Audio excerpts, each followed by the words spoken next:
welcome. I am Varden Heste, and we are back with a Doki Doki Literature Club. Now, we have beaten it, but I want to try to get the good ending, and that is what we'll do. But yes, today, welcome Leather, welcome Zane, welcome Angel Dust. Yes, from what I read, all we have to do to get the good ending is to get all the CGs for the poems for each girl, and of course the Act 3 for Monica. And that is all we need to do. Although, I wonder if you also need to get, because they didn't say anything about it, if you also need to do the, where you have to work with a girl to work out the festival. I wonder if you, because I did Yuri, I wonder if you should do all of those as well, like one with you, well, I don't know if I can do you, but one with you, and then like one with Monica, and try to do all three of those, because they didn't say anything about that, but we'll do it anyway. So excited for more DDLC, and this is Alistair, by the way. I just changed it. Oh, hello, Alistair. It's good to see you. Hold up, you got a celebrity from Hasbin Hotel? Exactly. Exactly. I do like Alistair. Oh yeah, you need to do both. Okay, you need to do both. Do you need to do Act 2? Because they didn't say anything about Act 2. Because I think it said, as long as you get the scenes in the first act, you don't need to do it for the second act, I think. I might do it anyway. But, you know, we'll see. I'll probably do it anyway. But we got this. Dropped my phone again. Oh my goodness. But let's do this.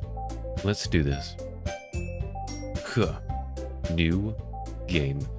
Honestly, the first act is probably going to take the longest. So we're probably going to split this stream between Act 1. Oh, I don't even know, because if I do all the girls, it's probably going to be even longer than that, because it took me more than 3 hours just to do the game normally in Act 1. Need help with the poem words? I do probably need help remembering which ones are whose. I think what we'll do is the first one we'll do Yuri, only because we've done Yuri already, so we might as well just get her out of the way. And then we'll go ahead and do her, and then Sayori. That's pretty much the plan. Yeah, the first act will take the longest. It's going to take a long time. I might even need to split the first act between doing like 2 of the girls, and then doing the one of the girls for the next one, and then doing all 3 of the helping for the festival thing, or 4. But here we go. Let's do this. Oh, enter name. My name is Varden. Varden Heste. Let's do this. Hey! I see an annoying girl running towards me from the distance, waving her arms in the air like she's totally oblivious to any attention she might draw to herself. Oh, do tell. That girl is Sayori, my neighbor and good friend since we were children. You know, the kind of friend you'd never see yourself making today, but it just kind of works out because we've known each other for so long. We used to walk to school together on days like this, but starting around high school, she would oversleep more and more frequently, and I would get tired of waiting up. But if she's going to chase after me like this, I almost feel better off running away. However, I just sigh and idle in front of the crosswalk and let Sayori catch up to me. Hey. I overslept again. But I caught you this time. Maybe, but only because I decided to stop and wait for you. Okay, so basically we playing the whole game again, except we try to find a good ending. Yes, we're going to do the good ending. It's going to take it's honestly going to take more playtime this time around than before, because I have to basically do all the poems for each girl, and a lot of basically the choices. You got to do all the choices in one save, but we can do it. You say that like you were thinking about ignoring me. That's mean, Varden. Well, if people stare at you for acting weird, then I don't want them to think we're a couple or anything. Fine. I salute you, Varden, for your commitment.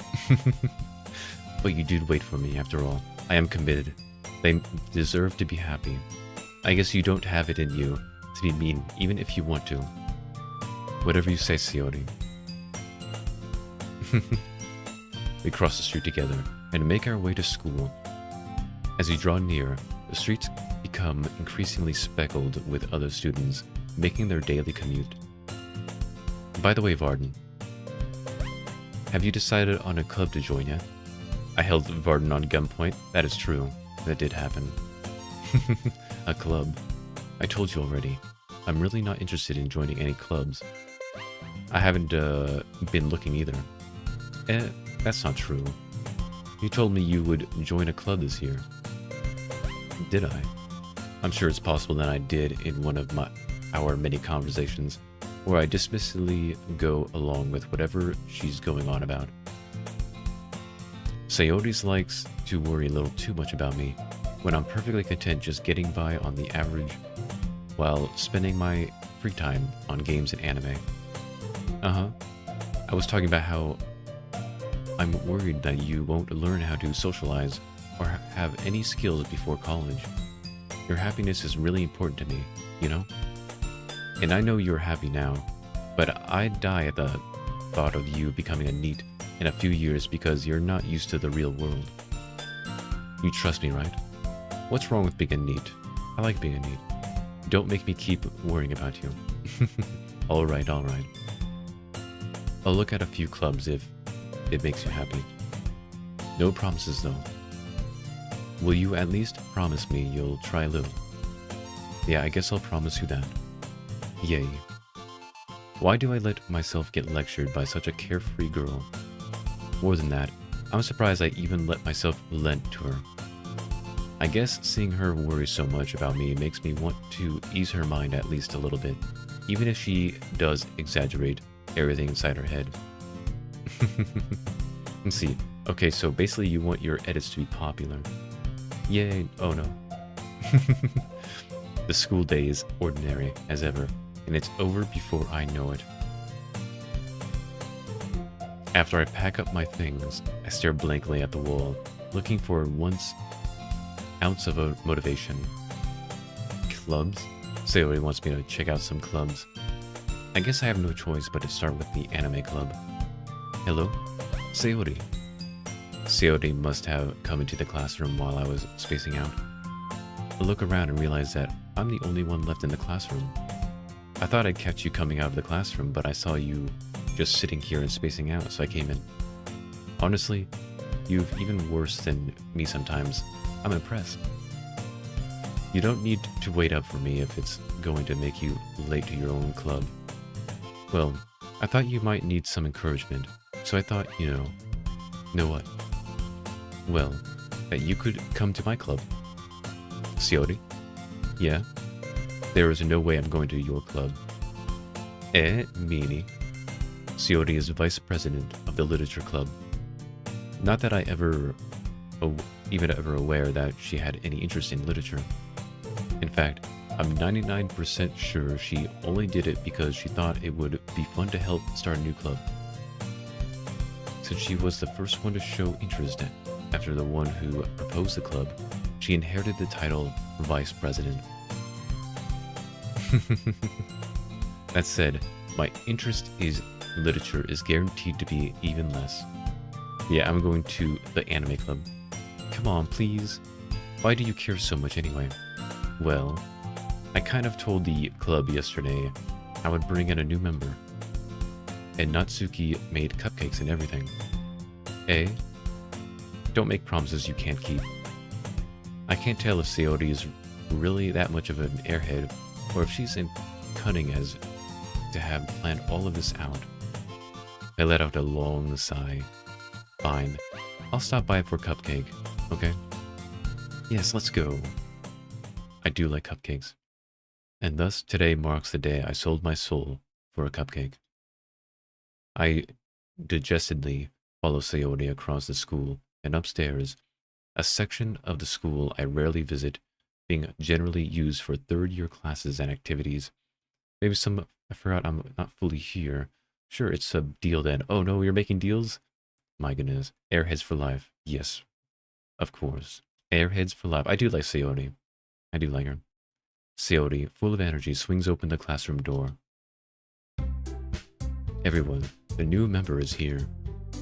I told you, don't call me a new member. A I glance around the room. Welcome to the Literature Club. It's a pleasure meeting you. Coyote always says nice things about me. Seriously? You brought a boy? Way to kill the atmosphere. Varden, what a nice surprise. Welcome to the club.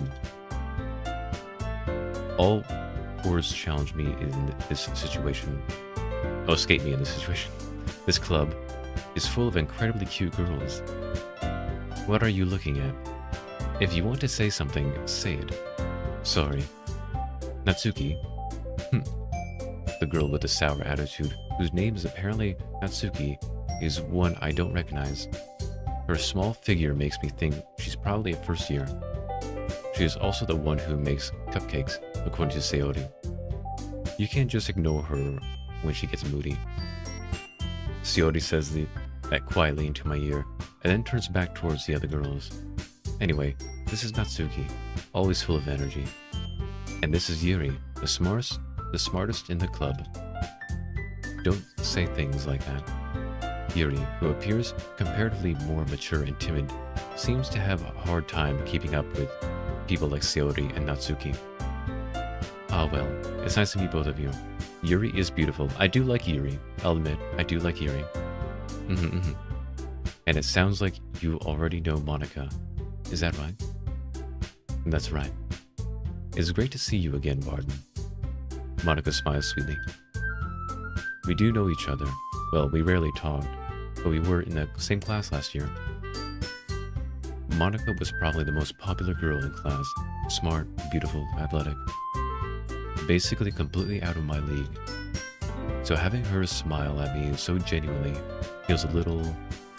You too, Monika. Come sit down, Varden. We made room for you at the table, so you can sit next to me or Monika. I'll get the cupcakes. Hey, I've made them. I'll get them. Sorry, I got a little too excited. Then how about I make some tea as well? The girls have a few desks arranged to form a table. As Coyote mentioned, it's been widened so that there is one space next to Monika and one space next to Coyote. Natsuki and Yuri walk over to the corner of the room, where Natsuki grabs a wrapped tray and Yuri opens the closet. Still feeling awkward, I take a seat next to Coyote. Natsuki proudly marches back to the table, tray in hand. Okay, are you ready? Ta-da! What? Natsuki lifts the foil off the tray to reveal a dozen white fluffy cupcakes decorated to look like little cats. She was a fairy. Nice. The whiskers are drawn with icing, and little pieces of chocolate were used to make ears. So cute.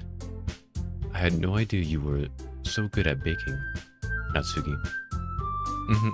Well, you know. Just hurry and take one. Coyote grabs one first, then Monika. I follow. It's delicious. Coyote talks with her mouth full and has already managed to get icing on her face. I turn the cupcake around in my fingers, looking for the best angle to take a bite. Natsuki is quiet. I can't help but notice her sneaking glances in my direction. Is she waiting for me to take a bite? I finally bite down. The icing is sweet and full of flavor. I wonder if she made it herself. This is really good. Thank you, Natsuki. Why are you thanking me? It's not like haven't I heard this somewhere before? I made them for you or anything. Oh, I thought you technically did, Coyote said. Well, maybe. But not for you. You dummy. My goodness. Alright. Remember, Varden, save at every poem. I think my plan is to save at, I guess I could do it that way. Because I was thinking what I was planning on doing was to save at the first poem and then do the whole thing and then go back to that first poem. But that might be a better idea, to just save at the first poem, do all the girls, go to the next poem, do all the girls. So that might be a good idea. I give up on the Natsuki weird logic and dismiss the conversation. I guess, yeah, that works too. Yuri returns to the table, carrying a tea set. She carefully places a teacup in front of each of us before setting down the teapot next to the cupcake tray. You keep a whole tea set in the classroom. Don't worry, the teachers gave us permission. After all, doesn't a hot cup of tea help you enjoy a good book? Oh, I guess. Don't let yourself get intimidated. Yuri's just trying to impress you. Hey, that's not... Insulted, Yuri looks away. I meant that, you know, I believe you. Well, tea and reading might not be a pastime for me, but I at least enjoy tea. I'm glad. Yuri faintly smiles to herself in relief. There are 2 to 3... I think there's 3 per girl. I think it's 3. At least I think it is. Maybe that's not right. I'm gonna do it 3 times anyway, just to see if it works out. Monica raises an eyebrow. Pretty much each, I'll go with each poem. We'll just go ahead and do each girl once to see what happens. Wait, does it play for each... Does it play a different CG each day, or does it... Because that's the thing. We might need to do the whole thing, the whole line, in order to get a new CG, you know? Because that's what I'm thinking. That's what I'm thinking. So we might need to do the whole story, or at least up to before Sayori does, you know, things. Oh, it's different each day? Okay, okay. Then they'll still work out then. Okay, Monica raises an eyebrow and smiles at me. So what made you consider the literature club? Oh, I was afraid of this question. Something tells me I shouldn't tell Monica that I was practically dragged here by Sayori. Well, I hadn't joined any clubs yet, and Sayori seemed really happy here, so... That's okay. Don't be embarrassed. Is it an ordinary or a plus? This is ordinary, not plus. But hello, Fox. Hello, Fox. We are trying to get the good ending. We'll make sure you feel right at home, okay? As president of the Literature Club, it's my duty to make the club fun and exciting for everyone. Monica, I'm surprised. How come you decided to start your own club? You could probably be a board member for any of the major clubs. Weren't you a leader of the debate club last year? Well, you know. To be honest, I can't stand all the politics around the major clubs. It feels like nothing but arguing about the budget and publicity and how to prepare for events. I'd much rather take something I personally enjoy and make something special out of it. And if it encourages others to get into literature, then I'm fulfilling that dream. Monica really is a great leader. Yuri also nods in agreement. Then I'm surprised there aren't more people in the club yet. It must be hard to start a new club. You could put it that way. Not many people are very interested in putting out all the effort to start something brand new, especially when it's something that doesn't grab your attention like literature. You have to work hard to convince people that they're both fun and worthwhile. But it makes school events like the festival that much more important. I'm confident that we can all really grow this club before we graduate. Right, everyone? Yeah. We'll do our best. You know it. Everyone enthusiastically agrees. Such different girls, all interested in the same goal. Monica must have worked really hard just to find these 3. Maybe that's why they were all so delighted by the idea of a new member joining. Though I still don't really know if I can keep up with their level of enthusiasm about literature. So Varden, what kinds of things do you like to read? Well, considering how little I've read these past few years, I don't really have a good way of answering that. Manga? I mutter quietly to myself, half joking. Natsuki's head suddenly perks up. It looks like she wants to say something, but she keeps quiet. Not much of a reader, I guess. Well, that can change. What am I saying? I spoke without thinking after seeing Yuri's sad smile. Anyway, what about you, Yuri? Well, let's see. Yuri traces the rim of her teacup with her finger. My favorites are usually novels that build deep, complex fantasy worlds. The level of creativity and craftsmanship behind them is amazing to me. And telling a good story in such a foreign world is equally impressive. Yuri goes on, clearly passionate about her reading. She seems so reserved and timid since the moment I walked in, but it's obvious by the way her eyes light up that she finds her comfort in the world of books, not people. But you know, I like a lot of things. Stories with deep psychological elements usually immerse me as well. Isn't it amazing how a writer can so deliberately take advantage of your own lack of imagination to completely throw you for a loop? Anyway, I've been reading a lot of horror lately. Oh, I read a horror book once. I desperately grasp at something I can relate to at the minimal level. At this rate, Yuri might as well be having a conversation with a rock. Really, I wouldn't have expected that, Yuri. Or someone as gentle as you. I guess you could say that.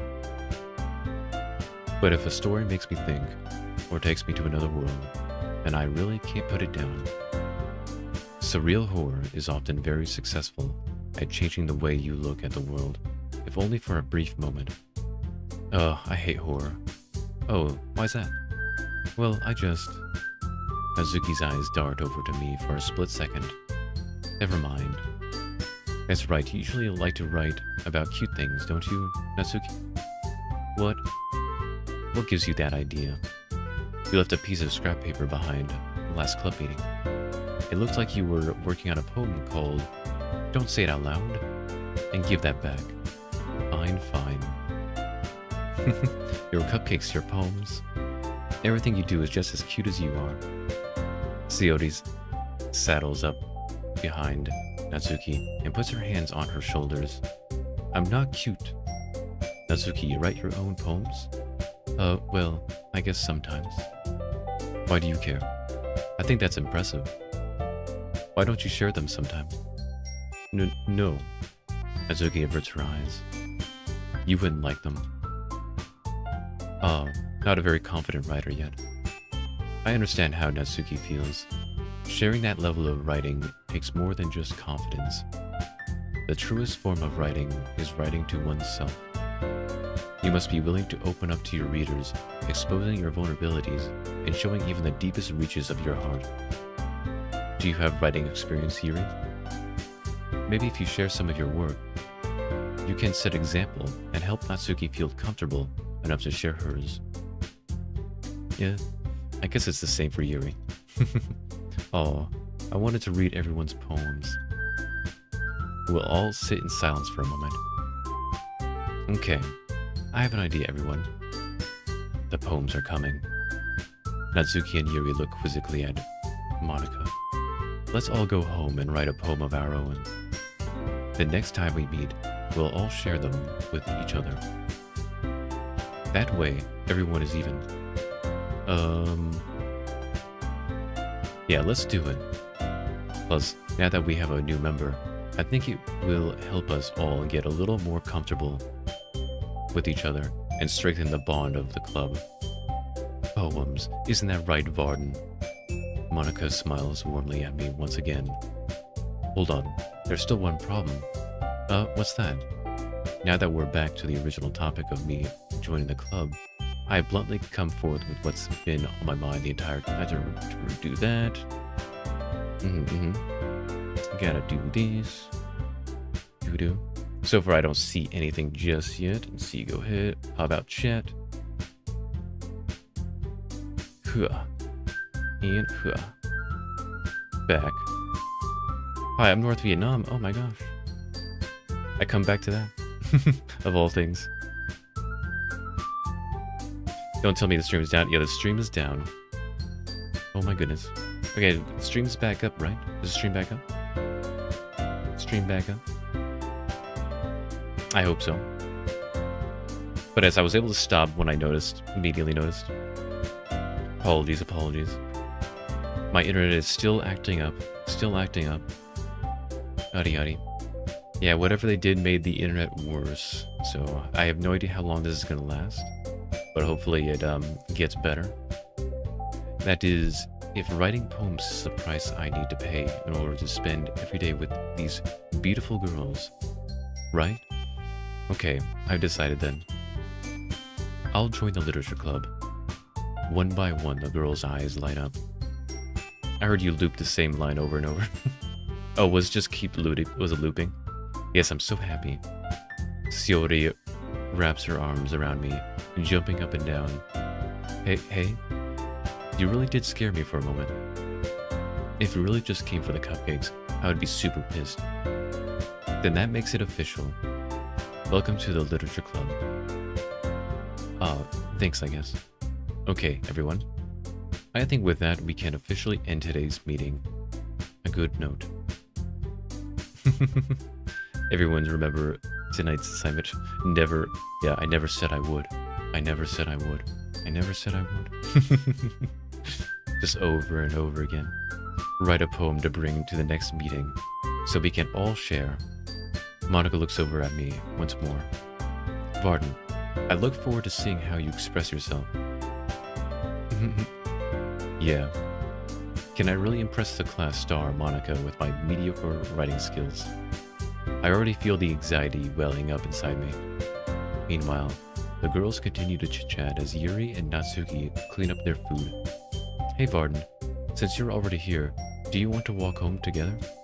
Let's do that. That's right, Shiori and I never walk home together anymore, because she always stayed after school for clubs. Monika's on to us. She knows. Sure, might as well. Yay. She's trying to prevent the good ending. With that, the two of us depart the club room and make our way home. The whole way, my mind wanders back and forth between the four girls, Shiori, Natsuki, Yuri, and of course, Monica. Well, I'd really be happy spending every day after school in a literature club. Perhaps I'll have the chance to grow closer to one of these girls. Alright. Hello, tiny frog. Hello. I just need to make the most of my circumstances, and I'm sure good fortune will find me. Why she say Dad? Why she say Dad? And I guess that starts with writing a poem tonight. Oh. Okay, I'm gonna save. It's time to write a poem. Okay, save. Save. And then this is where we're gonna do all the real stuff. Hey, Varden. You notice how Monica stands? Have I noticed? Maybe I have not. I don't think I have. Woody. Let's see. What should I do? See, which girl first? I could do Yuri, because I have done Yuri before. Just to get her out of the way, because the other girls are the ones that I do wish to see. Let's see, what should I do? Let's see, Journey. Journey, oh, that's her. Hers is unrequited. Journey, Journey, Effulgent. I'm just gonna pick random words. Effulgent, Massacre, Beauty. Darn it, she had Beauty. Okay, Secretive, Starscape, no, Secretive, Judgment, Determination, Ambient, Tragedy. No, darn it. I keep doing the wrong ones. Okay, at least I know 3 of the words that she likes. Let's see, Heaven Sent, Disoriented, Imagination, Extraordinary. No, darn it. Adventure. No, darn it. Intellectual.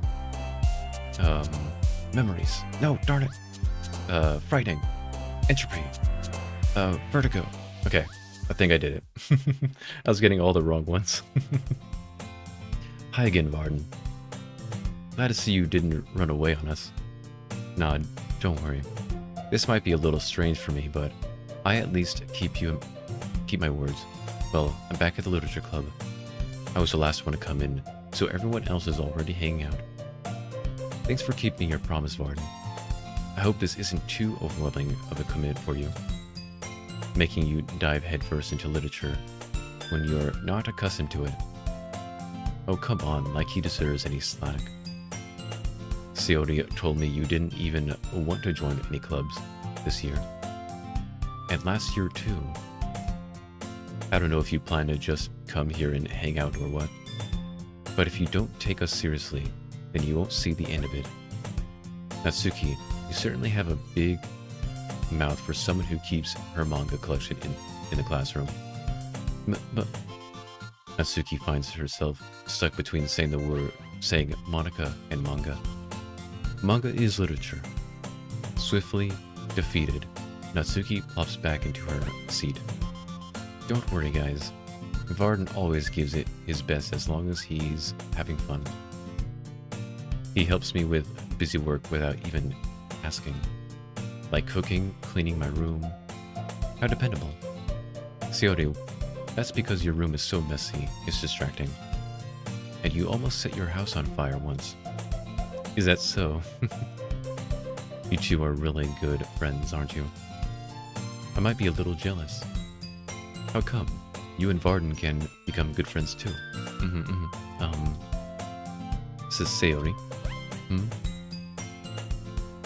As usual, Seori seems oblivious to the weird situation she just put me into. Uh-oh, Yuri even brought you something today. You know. Wait, Seori? Hey, me? Not really. Don't be shy. It's really nothing. What is it? Never mind. Seori made it sound like a big deal when it's really not. What do I do? Hey, I'm sorry, but Yuri, I wasn't thinking. I guess that means it's up to me to rescue the situation. Hey, don't worry about it. First of all, I wasn't expecting anything in the first place. So any nice gesture from you is a pleasant surprise. New sub, thank you, Wonderhoy. Thank you. Let's see, oh, you got the words I did? It'll make me happy no matter what. And see, yeah, I think with those words, I was just picking whatever words that I thought was Yuri's. I wasn't being very, choosy with those. Is that so? Yeah, it won't make it a big deal if you don't want it to be. Only had 5-6 Yuri, yes, Seori words, yes. I do gotta remember which ones those are. Alright. Well, here. Yuri reaches into her bag and pulls out a book. I didn't want you to feel left out, so I picked out a book that I thought you might enjoy. It's a short read, so it should keep your attention even if you don't usually read. And we could, discuss it if you wanted it. This is... How is this girl accidentally being so cute? She even picked out a book she thinks I'll like, despite me not reading much. Yuri, thank you. I'll definitely read this. I enthusiastically take the book. Phew.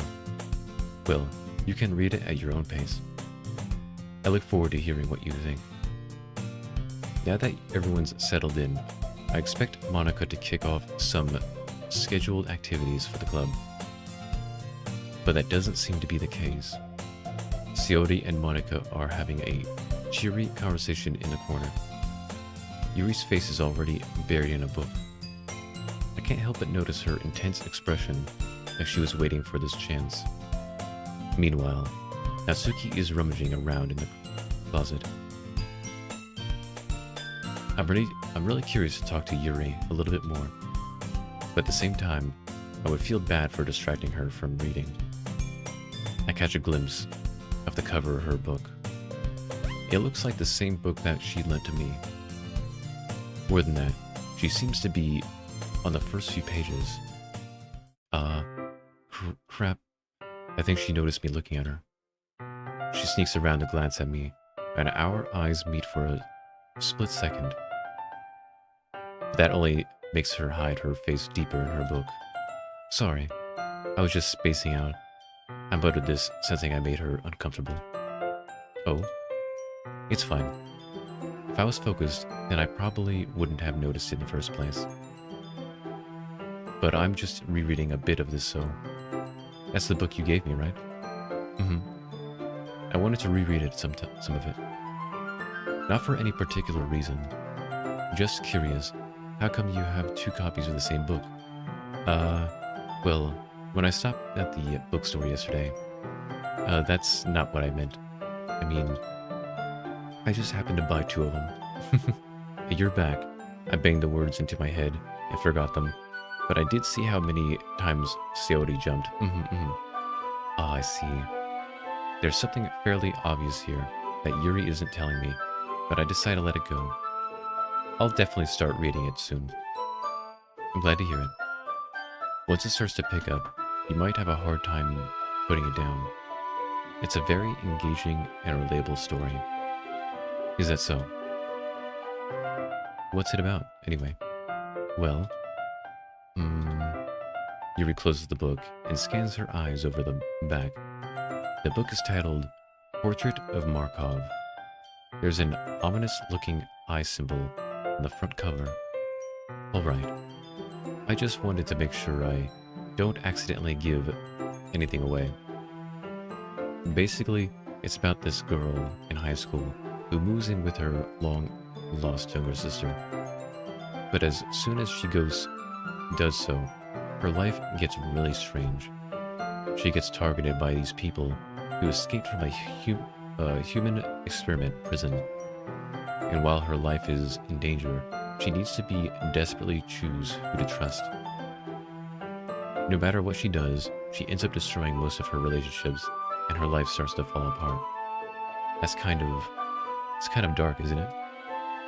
Yuri made it sound like it was going to be a nice story, so the dark turn came up from nowhere. Pay attention to the explanation here. Oh, Yuri gently giggles all of a sudden. Are you not a fan of that sort of thing, Varden? No, it's not. No, it's not that. I mean, I can definitely enjoy those kinds of stories, so don't worry. I hope so. Yeah, I totally forget that Yuri is into those things. She's so shy and reclusive on the outside, but her mind seems to be completely different. It's just that those kinds of stories, they challenge you to look at life from a strange new perspective. When horrible things happen, not just because someone wants to be evil, but because they have their own goals or their own philosophy that they believe in. Did I delete something again? Did you delete something again? Oh wait, I see them. I see what you said, I think. Or did I? I don't know. And suddenly, when you thought you related to the protagonist, they're made out to be a naive one for letting their one-sided morals interfere with the villain's plans. I'm rambling, aren't I? Not again. I'm sorry. Hey, don't apologize. I haven't lost interest or anything. Well, I guess it's alright then. But I feel like I should let you know that I have this problem. When I let things like books and writing fill my thoughts, I kind of forget to pay attention to other people. So I'm sorry if I end up saying something strange. And please stop me if I start talking too much. I really don't think you need to worry. That just means you're passionate about reading. The least I can do is listen. It's a literature club after all. Well, that's true. Okay, I didn't delete anything, I just saw the delete button. Also, me gonna try to poem. Do I add my restrictions again? Let's see. I did kind of go everywhere with those words. Let's see. Honestly, you choose. Well, that's true. In fact, I might as well get started reading it, right? You don't have to. What are you saying? Just a moment ago, you said you were looking forward to it. Let me just get the book. I quickly retrieved the book that I had put into my bag. Alright, it's fine if I sit here, right? I slip into the seat next to Yuri's. Yeah? Are you sure? You seem a little apprehensive. I'm sorry. It's not that I don't want you to. It's just something I'm not very used to. That is, reading in company with someone. I see. Well, just tell me if I end up distracting you or anything. Oh, alright. I open up the book and start the prologue. I soon understand what Yuri means about reading in company. It's as if I can feel her presence over my shoulder as I read. It's not a particularly bad thing. Maybe a little distracting, but the feeling is somewhat comforting. Yuri is in the corner of my eye. I realize that she's not actually looking at her own book. I glance over. It looks like she's reading from my book instead. So sorry. I was just... Yuri, you really apologize a lot, don't you? I do. I don't really mean to. Sorry. I mean... Here, this should work, right? I slide my desk until it's up against Yuri's, then hold my book more between the two of them. I suppose so. Yuri timidly closes her own copy. Once we each lean in a little bit, our shoulders are almost touching. It feels like my left arm is in the way, so instead I use my right hand to hold the book open. I guess that makes kind of difficult to turn the page. Here. Yuri takes her left arm and holds the book side of the book between her thumb and forefinger.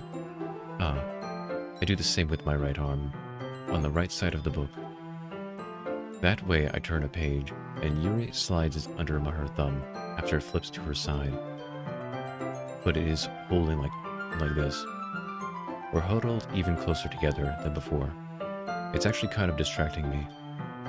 It's as if I can feel the warmth of Yuri's face, and she's in the corner of my vision. Are you ready? To turn the page. Sorry. I think I got a bit distracted for a second. I glance over at Yuri's face again, and our eyes meet. I don't know how I'll be able to keep up with her. That's okay. You're not as used to reading, right? I don't mind being patient if it takes you a bit longer. It's probably the least I can do, since you've been so patient with me. Yeah. Thanks. We continue reading. Yuri no longer asks me if I'm ready to turn the page. Instead, I just assume that she finishes the page before me, so I turn it by my own volition. We continue the first chapter in silence. Even so, turning each page almost feels like an intimate exchange. My thumb gently letting go of the page, letting it flutter over to her side as if she catches it under her own thumb. Hey Yuri, this might be a silly thought, but the main character kinda reminds me of you a little bit. You think so? How does she? Well, I guess she's more blunt in a lot of ways. But she's also second-guesses all the things that she says and does. Like she's afraid she'll do something wrong. It's not like I can see into her head or anything, but they're kind of reminiscent of some of your mannerisms. I see. Yuri remains silent for a moment. But Varden, that's probably a terrible thing to have in common with her. That's so embarrassing that you think that. Wait, I didn't mean it in a bad way or anything. Sorry, I really didn't know you were self-conscious about that sort of thing. I guess I more meant that it's kind of cute. What are you saying all of a sudden? Okay, everyone. Oh, darn, Monica. Trying to have a moment here. I think it's about time we share today's poems with each other. We might not have enough time if we wait too long. Yuri exhales, spared from finishing her thought. Better than some others to be akin to. Is that alright, Yuri? You look kind of down. I'm sorry if you haven't been looking forward to this. It's not. It's fine. Yuri releases her hand from the book, causing it to close on top of my thumb. Alright. I guess I'll do some more reading tonight. Or would you prefer I only read it with you? I guess I don't have too much of a preference either way. In that case, I'll read a little more tonight. It'll be more fun to read with you after it picks up a bit, you know? That's good reasoning. In that case, feel free to finish the first 2 chapters in your own time. Alright. I stand up. I make a mental note of where I left off in the book, then slip it back into my bag. By the way, Did you remember to write a poem last night? Yeah. My relaxation ends. I can't believe I agreed to do something so embarrassing.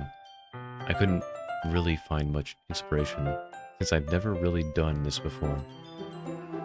Well, now that everyone is ready, why don't you find someone to share with? I can't wait. Coyote and Monica enthusiastically pull out their poems. Coyote is on a wrinkled sheet of loose leaf torn from a spiral notebook. On the other hand, Monica wrote hers in a composition notebook. I can already see Monica's pristine handwriting from where I sit. Asuki's and Yuri's reluctantly comply as well, reaching into their bags. I do the same myself. Ori. I wonder. Let's see. Monica. I should start with Monica. Yesterday she seemed eager to read my poem, and I want her to know I'm putting in effort. Hi, Varden. Having a good time so far? Yeah. Good. Glad to hear it. By the way, since you're new and everything, if you ever have any suggestions for the book club, like new activities or things we can do better, I'm always listening. Don't be afraid to bring things up, okay? Alright, I'll keep that in mind. Of course, I'll be afraid to bring things up. I'm much better off just going with the flow until I'm more settled in. Anyway, want to share your poem with me? It's kind of embarrassing, but I guess I have to. Don't worry, Varden. We're all a little embarrassed today, you know? But it's that sort of barrier that we'll all learn to get past soon. Monica, I'm not done with the poem. Legit, only has the first line. Yeah, that's true. I hand Monica my poem. Great job, Varden. I was going, oh, in my head while reading it. It's really metaphorical. I'm not sure why, but I didn't expect you to go for something so deep. I guess I underestimated you. It's easiest for me to keep everyone's expectations low. That way, it always counts when I put in some effort. That's not very fair. Well, I guess it worked anyway. You know that Yuri likes this kind of writing, right? Writing that's full of imaginary imagery and symbolism. Unlike Sayori, who likes using simple and direct words to describe happiness and sadness. Yuri likes it when readers are left to derive their own meaning out of it. It's very challenging to write like that effectively, both allowing people to get something out of it just by feel, or letting them deeply analyze all the nuances. It can take years of practice, which I'm assuming Yuri has at this point. I never really asked though. I'm sure I'm nowhere near her level yet. Don't worry so much about that. You do your own thing. Just keep exploring and learn by trying new things. I'm sure I'll end up trying different things a lot. It could take a while before I feel comfortable doing this. That's okay. I'd love to see you try new things. That's the best way to find the kind of style that suits you. Everyone else might be a little bit biased towards their own kinds of styles, but I'll always help you find what suits you the most. So don't force yourself to write the way everyone else wants you to write. It's not like you have to worry about impressing them or anything. Anyway, do you want to read my poem now? I do. Don't worry, I'm not very good. You sound pretty confident for someone who claims to not be very good. Well, that's because I have to sound confident. That doesn't mean I always feel that way, you know? I see. Well, let's read it then. Hole in the wall. It couldn't have been me. See the direction the sparkle protrudes. A noisy neighbor. An angry boyfriend. I'll never know. I wasn't home. I peer inside for a clue. No, I can't see. I reel. Blind. Like a film left out in the sun. But it's too late. My retinas. Already scorched with a permanent copy of the meaningless image. It's just a little hole. It wasn't too bright. It was too deep. Stretching forever into everything. a hole of infinite choices. I realize now that I wasn't looking in, I was looking out, and he, on the other side, was looking in. Oh, that's me. They're talking about me. So what do you think? It's very freeform, if that's what you call it. Sorry, I'm not really the right person to ask for feedback. It's okay. Yeah, the kind of style has gotten pretty popular nowadays. Took you long enough. Yeah, it did take me. I had to do a second playthrough in order to figure that out. That is, a lot of poems have been putting emphasis on the timing between words and lines. When performed out loud, it can be really powerful. What was the inspiration behind this one? Well, I'm not sure if I know how to put it. I guess you could say that I had some kind of epiphany recently. It's been influencing my poems a bit. An epiphany? Yeah, something like that. I'm kind of nervous to talk about deep stuff like that, because it's kind of coming on strongly. Maybe after everyone is better friends with each other. Anyway, here's Monica's writing tip of the day. Sometimes when you're writing a poem or a story, your brain gets too fixated on a specific point. If you try so hard to make it perfect, you'll never make any progress. Just force yourself to get something down on the paper and tidy it up later. Another way to think about it is this. If you keep your pen in the same spot for too long, you'll just get a big, dark puddle of ink. So just move your hand and go with the flow. That's my advice for today. Thanks for listening. Thank you, that's really good advice. I guess we'll go ahead and talk to Yuri. Also, I was thinking, while I was reading all this, I was thinking, because I know you said that the CGs change each day, so even if I didn't do Yuri here, and I did Yuri the next day, it would be the next CG, where we have the book and we're... Actually, is that the third or second? That might be the third CG. Wait, now that I don't remember. Because I'm worried that if I do the way where I do the first day over and over again, that I'll just get their first CG, but if I continue, I won't have the, what do you call the,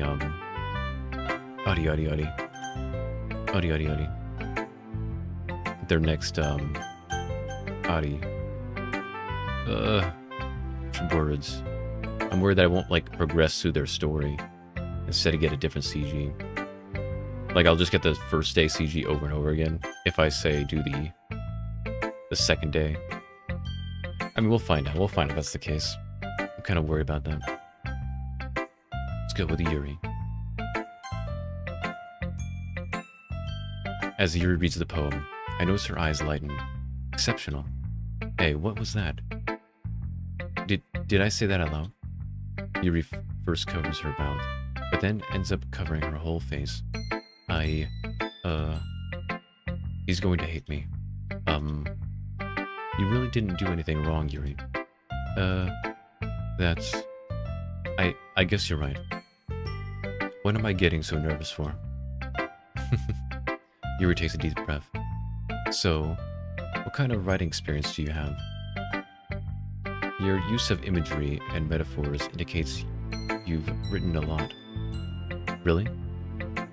Oh, that's a huge compliment coming from you. This is actually my first time, really. Huh? Yuri stares at me blankly, then looks at my poem again. Well, I know that. I just meant, Yuri trails off, unable to find an excuse. She traces her finger along the words in the poem, as if breaking it down more thoroughly. Oh no, after you get the first day, you get a new CG. Let's say you spend today with Yuri, you do Shiori tomorrow, and you get Shiori's first CG. So you do tomorrow, you get Shiori's first CG. Oh, okay.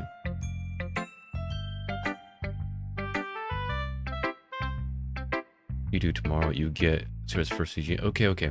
So I do have to do the entire story with just each character, and then I go back to the first one.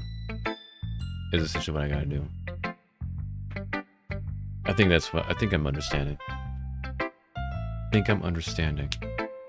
She traces her fingers, Okay, so I gotta do Yuri, the whole Yuri. She traces her fingers along the words. I probably should have did a different character. A different character to start with. Because I'm doing Yuri again. She traces her fingers along the words in the poem, as if breaking it down more thoroughly. Yeah, okay. This is the reason I was able to tell. Of Act 1. Yeah, just of Act 1. It's just that there are... Basically, it has to be before the Sayori event. So I have to do the whole thing, including going to the house, and then there's that. It's just that there are specific writing habits that are usually typical of new writers.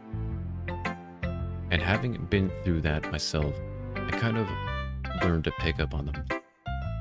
I think the most noticeable thing I recognize in new writers is that they try to make their style very deliberate. In other words, they tend to pick a writing style separate from the topic matter, and they fit the two together. Hello, Apple. When Monica says you left her hanging, go back to the first poem. Oh, okay. Oh, you left her hanging. Okay, yeah. I think I would, Okay. The end result is that both the style and the expressiveness are weakened. Once she refines her train of thought, it's as if her demeanor totally changes. Her stammering is completely gone, and she sounds like an expert. But yeah, hello, Sour Apple. It's good to see you. Of course, that's not something you can be blamed for.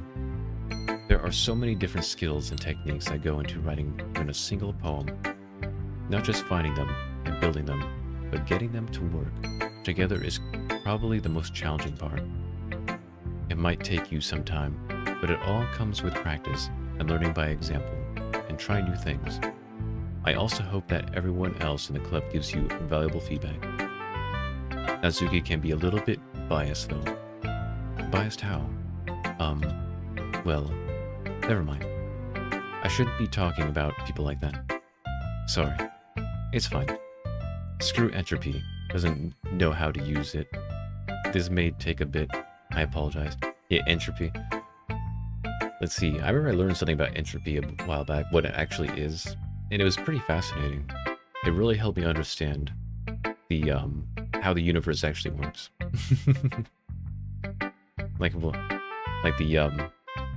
the reason why like life and all that exists is because it speeds up entropy. Like there's used to be I used to think that like life slowed it down, but it actually speeds it up. Like creation and all that all speeds up entropy. The heat death of the universe. But I also realized something. Well, I don't know if this is true. This is just me, my own head. I was thinking because of how entropy actually works, you could if you use the perfect engine, which is basically you put heat to make up and then cold goes down, and then but the opposite is also true, where the cold can go one way and heat goes another. Smiling critters are better than the four girls. Maybe. Odi. And see, because it made me think, because at the end of the heat death, because that's where usually people end. They think the heat death is the end, and that'll be it. It made me kind of, I guess, think that possibly that at the heat death, that everything would eventually contract and culminate into a single point, which would then create another Big Bang. At least that's what I was thinking. I don't know if that's true because I have no idea what I'm talking about.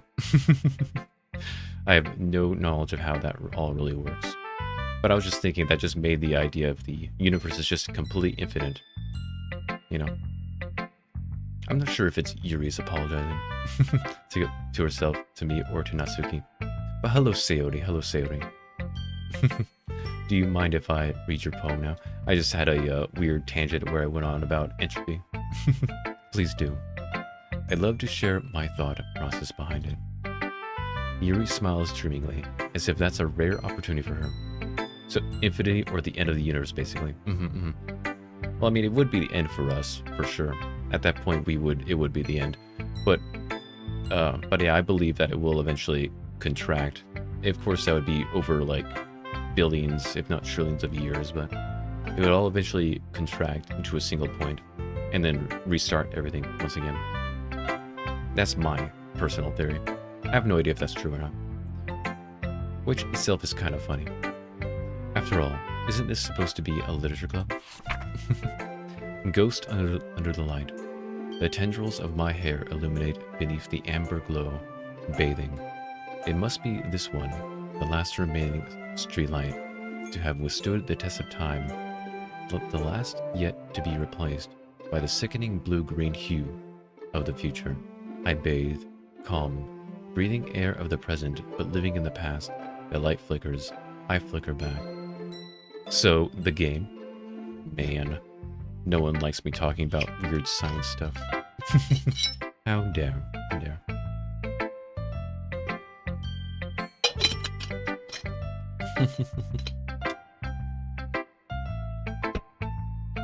I'm sorry I have such terrible handwriting. What? I wasn't thinking that at all. I never said that. But it took you a long time to read. Pouts.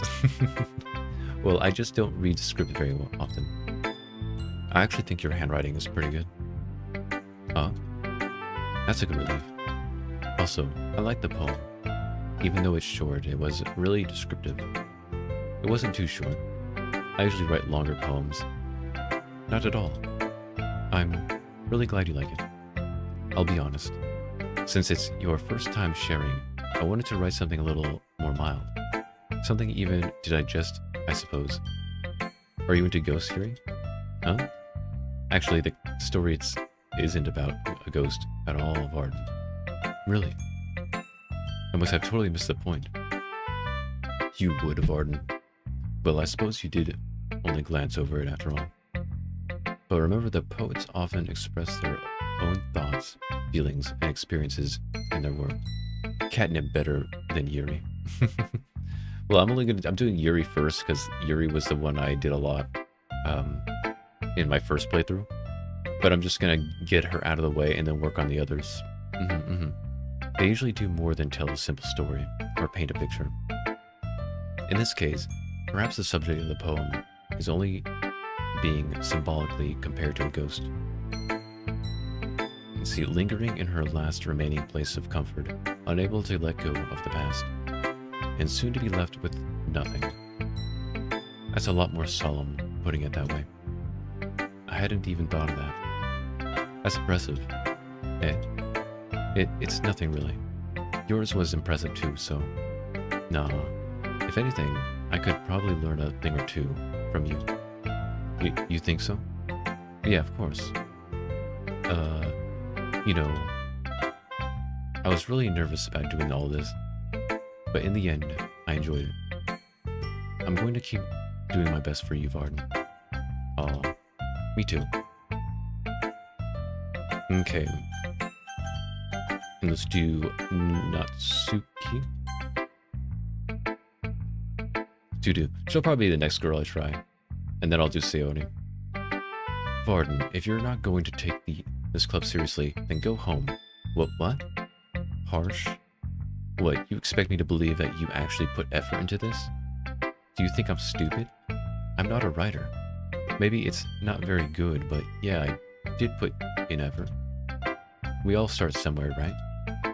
If you're still proud of the first poem you ever wrote, then I'd like to read it.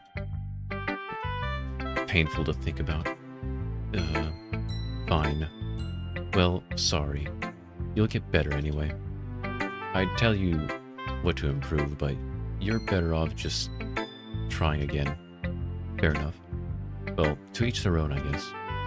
Anyway, I guess I gotta share mine now. Knowing you, you'll probably think it's stupid. Eagles can fly, monkeys can climb, crickets can leap, horses can race, owls can seek, cheetahs can run, eagles can fly, people can try, but that's about it. Yeah, I told you that you weren't gonna like it. I like it. What? Just be honest. I am. Why are you so convinced that I wouldn't like it? Well, because everyone in high school thinks that writing has to be all sophisticated and stuff, so people don't even take my poems seriously. But isn't that the point of poems for people to express themselves. Your writing style wouldn't make your message any less valid. Yes, exactly. I like when it's easy to read, but it hits you hard. Like in this poem, seeing everyone around you do great things can be really disheartening. So I decided to write about it. Yeah, I understand. But the other nice thing about simple writing is that it puts more weight on the wordplay. Like I set up for a rhyme at the end, but then made it fall flat on purpose. It helps bring out the feeling in the last line. So you did. I guess more went into this than I realized. That's what it means to be a pro. I'm glad you learned something. Didn't expect that from the youngest one here, did you? Yeah, I guess not. I decided to humor her with the last comment. I don't really care how old everyone is, but Natsuki is feeling proud then I won't take that away from her. Time for Sayori. This is a good poem, Varden. Are you sure it's your first time? Of course.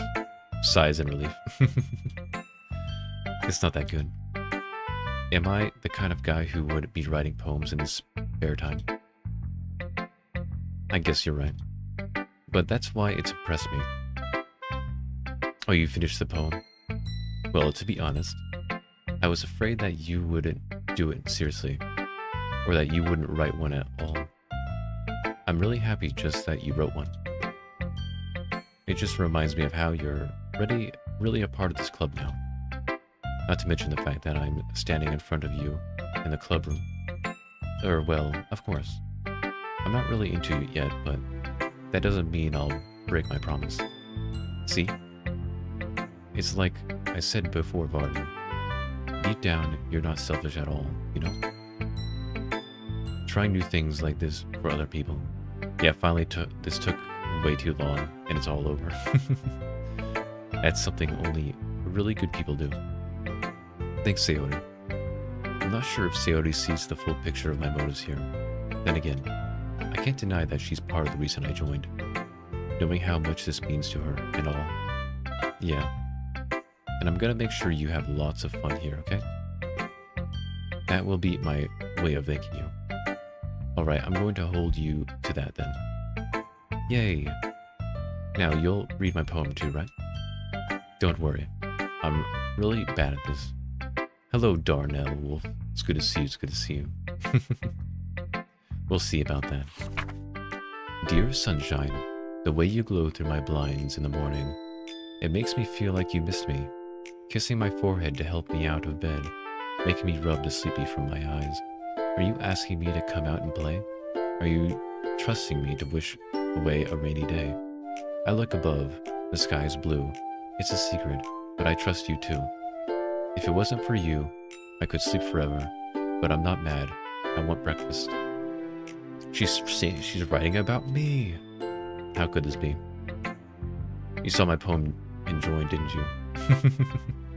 Sayori, this is just a guess, but did you wait until this morning to write this? No. Just a little bit. You can't answer just a little bit to a yes or no question. Is this the original? Like, no mods? Yeah, this is just the original. The original. I'm trying to get the good ending. I'm just going to go through Yuri's CG's first. And then I'm going to go to, I think, Natsuki's next. And then, of course, Sayori. Although it's probably going to take me a few streams to do that. So it's going to be a while. I forgot to do this last night. I'm trying to get Yuri out of the way because when I did my first playthrough, I did Yuri. But we're going for good ending. Going for good ending. Well, at least that makes me feel a little better about myself. Don't be mean. I still tried my best. Odd, yeah. I didn't mean to say that it was a bad poem. It came out nice, or how should I put it? It sounds just like you. Really? Yeah. Especially the last line. I made eggs and toast, even though you were late to school. It's bad to skip breakfast. I get all cranky. Especially when I am over here being a poem nerd and being like, the poem time. Good luck, and thank you, Professor, thank you. Anyway, thanks for showing me. This was so much fun. Monika's the best. Oh yeah. But next time, I won't forget. And I'm gonna write the best poem ever. Well, I guess I look forward to it. Hello, Kung Kuro. It's good to see you, it's good to see you. Phew. I guess that's everyone. I glance around the room. That was a little more stressful than I anticipated. It's as if everyone is judging me for my mediocre writing abilities. Even if they're just being nice, there's no way my poems can stand up to theirs. This is a literature club after all. I sigh. I guess that's what I ended up getting myself into. Across the room, Sayori and Monika are happily chatting. My eyes land on Yuri and Natsuki. They gingerly exchange sheets of paper, sharing their respective poems. As they read in tandem, I watch each of their expressions change. Natsuki's eyebrows furrow in frustration. Meanwhile, Yuri smiles sadly.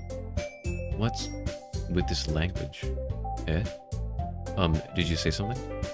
Oh, it's nothing. Natsuki dismissively returns the poem to the desk with one hand. I guess you could say it's fancy. Ah, thanks. Yours is cute.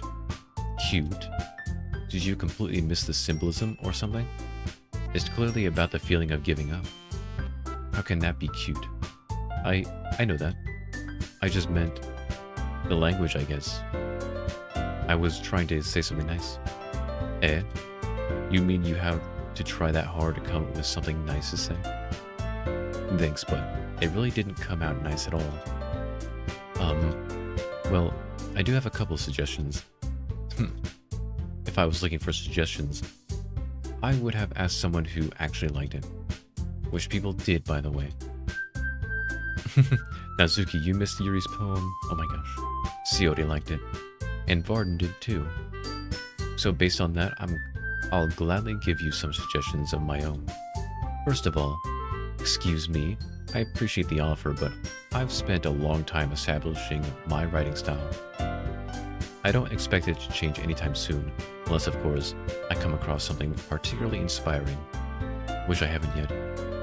And Varden liked my poem yet too. my poem too, you know. He even told me he was impressed by it.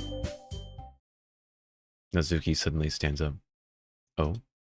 I didn't realize you were so invested in trying to impress our new member, Yuri. Eh? That's not what you're just... Yuri stands up as well. Maybe you're just jealous that Varden appreciates my advice more than he appreciates yours. Huh. And how do you know he didn't appreciate my advice more? Are you that full of yourself? No. If I was full of myself, I would deliberately go out of my way to make everything I do overly cutesy. Is everyone alright? Okay. Well, you know, what? I wasn't the one whose boobs magically grew a size bigger as soon as Varden started showing up. Natsuki. Natsuki, that's a little... This doesn't involve you. I don't like fighting, guys. Suddenly, both girls turned towards me, as if they just noticed I was standing there. Varden? She's just trying to make me look bad. That's not true. She started it. If she could get over herself and learn to appreciate the simple writing is more effective, then this wouldn't have happened in the first place. What's the point in making your poems all convoluted for no reason? The meaning should jump out to the reader, not force them to have to figure it out. They need a fourth option. Run.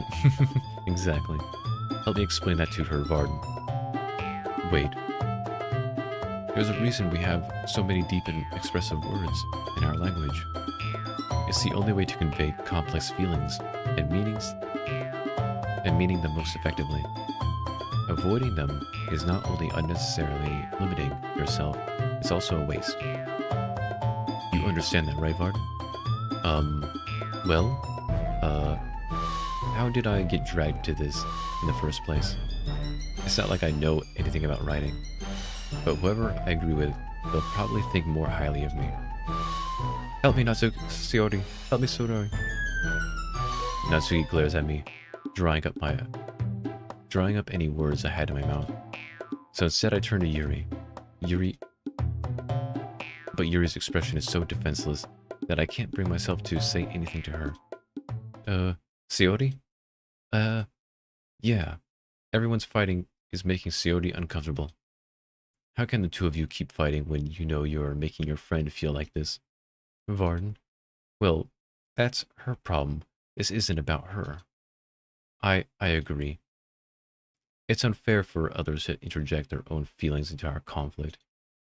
Yeah, unless Sayori wants to tell Yuri what a stuck-up jerk she's being. She would never. It's your immaturity that's made her upset in the first place. Excuse me? Are you listening to yourself? This is exactly why. Exactly why nobody likes you. Stop. Natsuki, Yuri. You guys are my friends. I just want everyone to get along and be happy. My friends are wonderful people, and I love them because of their differences. Natsuki's poems, they're amazing because they give you so many feelings with just a few words. And Yuri's poems are amazing because they paint beautiful pictures in your head. Everyone is so talented, so why are we fighting? But because, well, also, Natsuki's cute and there's nothing wrong with that. And Yuri's boobs are the same as they always were. Big and beautiful. Sayori? Sayori stands triumphantly. Monica stands behind her with a bewildered expression. I'll make some tea. Yuri rushes off. Natsuki sits down with a blank expression on her face, staring at nothing. So this is why Sayori is vice president. I whisper to Monica. She nods in return. To be honest, I might come off as a good leader, and I can organize things. But I'm not very good with people. I couldn't even bring myself to interject. As president, that's kind of embarrassing of me.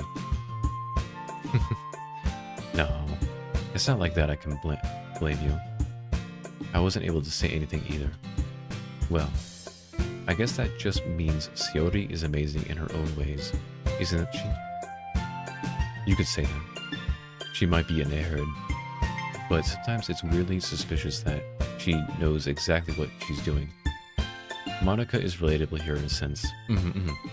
I see. Take good care of her, okay? I would hate to see her get herself hurt.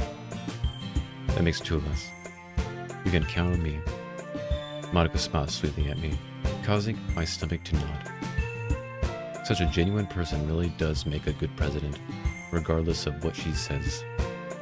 If only I could get to the chance to talk to her a little more. Okay, everyone. It's just about time for us to leave. How did you all feel about sharing poems? It was a lot of fun. Well, I'd say it was worth it. It was alright. Well, mostly. Varden, how about you? Genuine. Yeah, I'd say the same. It was a neat thing to talk about with everyone. Awesome. In that case, we'll do the same thing tomorrow. And maybe you learned something from your friends too. So your poems will turn out even better. I think to myself, I did learn a little more about the kinds of poems everyone likes. With any luck, that means I can at least do a better job impressing those I want to impress. I nod to myself with newfound determination. Varden, ready to walk home? Sure, let's go. Sayori beams at me. It surely has been a while since Sayori and I have spent this much time together. I can't really say I'm not enjoying it though. Sayori, the poem sharing. Man, the poems didn't even get read, lol. I will read your poem. My goodness. Let me see. Let's see, Leather's poem. A journey in life full of adventure, unrequited and effulgent, just like my imagination. Your heaven-sent beauty is like a massacre to my determination. Intellectual thoughts dance under the ambient light, secretive in the dark. Memories at night, so frightening, send a vertigo. I'm left disoriented. Tragedy seeming better than judgment. almost like entropy. Nice. Monica is best girl. Monica is alright. I don't know if she's best, but maybe. I'm not sure which girl I like the most. I do like Yuri. But I also like Sayori. About what happened earlier. What do you mean? You know, between Yuri and Natsuki. Does that kind of thing happen often? No. That's really the first time I've seen them fight like that. I promise they're both wonderful people. Like it says, I don't know what I tried to do. It was pretty good. I did like it. You don't hate them, do you? I do hate them. No, I don't hate them. I just wanted your opinion, that's all. I can see why they make good friends with you. When you beat the game, I hope you do a stream reacting to the making of the game. It's very interesting. Oh, interesting. Yeah, right, I'm trying to do the good ending this time around, because I did beat it before. But now I want to try to get the good ending. It's nice that I get to spend time with you in the club. But I think seeing you get along with everyone is what makes me the happiest. And I think everyone really likes you too. That's... Every day is going to be so much fun. Yo, they showed how it was made. Oh, nice. It looks like Sayori still hasn't caught on to the kind of situation I'm in. Sure, being friends with everyone is nice, but does it really need to stop there? We'll just have to see what the future holds, Sayori. I passed Sayori on the shoulder. I said that more to myself than to her, but it's easy to use Sayori as an internal monologue sometimes. Okay. Yeah. Let's do this. See, we still gotta continue with Yuri. I don't think there's a point to save right here. See, I gotta see that still. LOL. Let's see. Okay, more, what do you call them? More Yuri. I'm gonna get more Yuri. Starscape. Bellicoli. Actually, is that right? Ambient.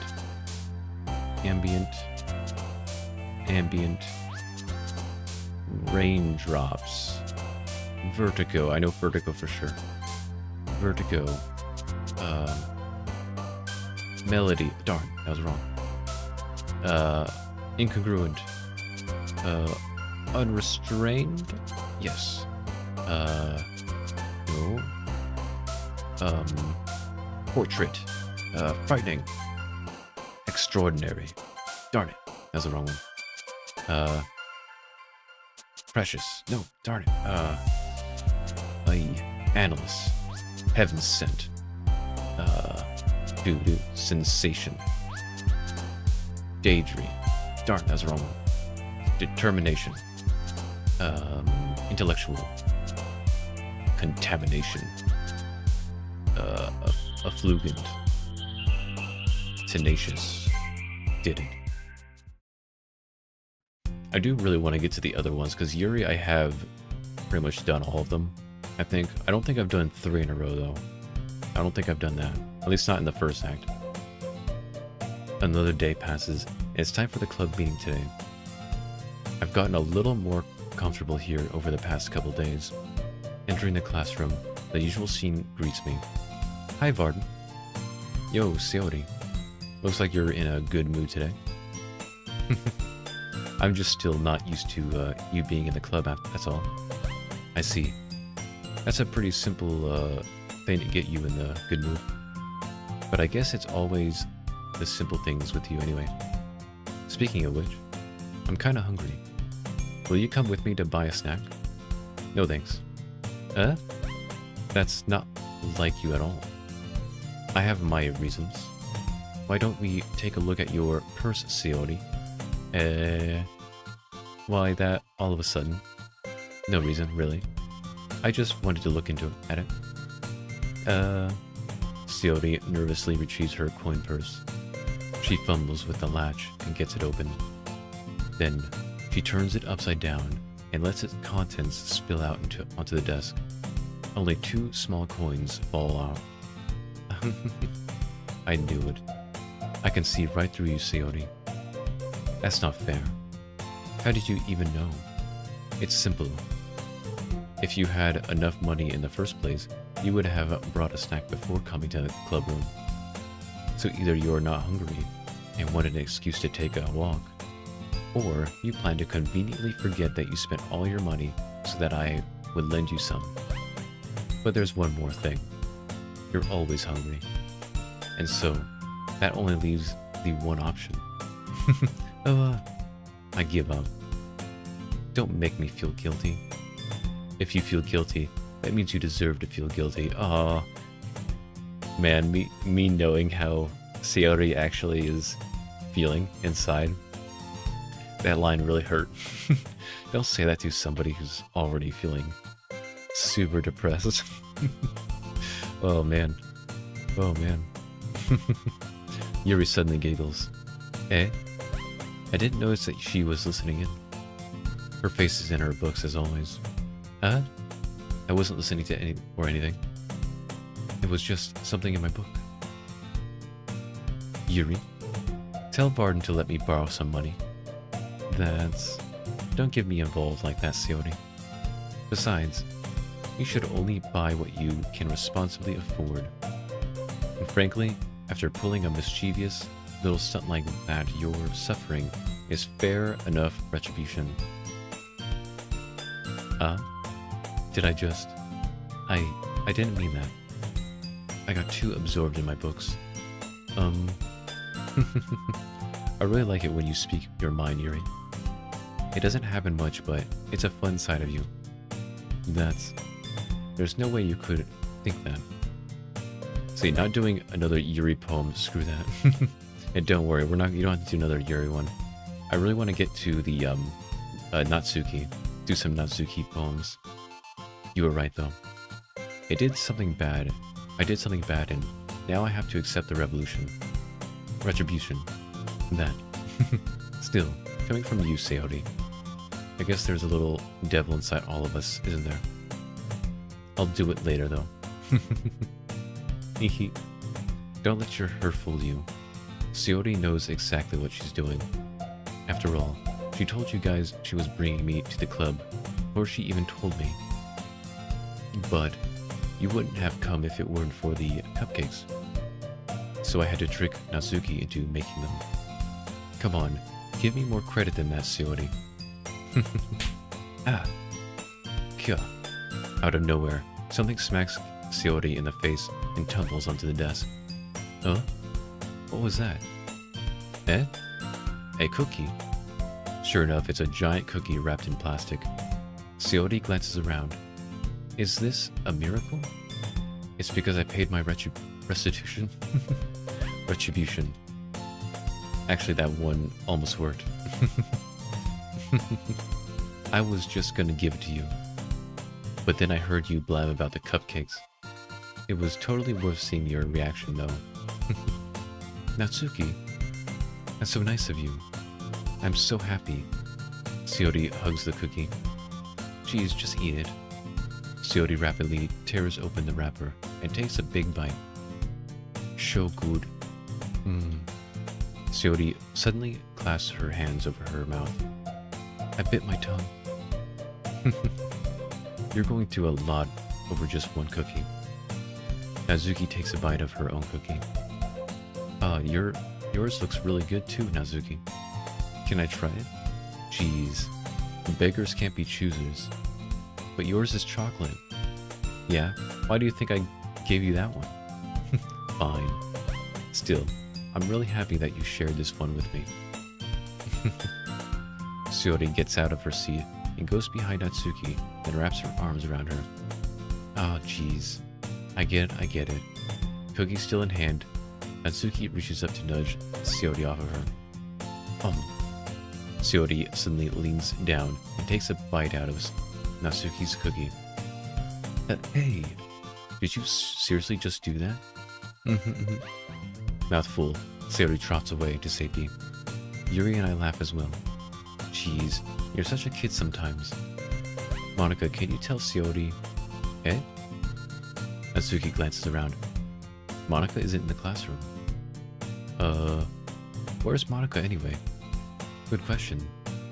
Have any of you heard anything about her being late today? Not me. Yeah, I haven't either. That's a bit unusual. I hope she's okay. Of course she's okay. She's probably just having something to do today. She's pretty popular after all. Eh? You don't think she has a... I wouldn't be surprised. She's probably more desirable than all of us combined.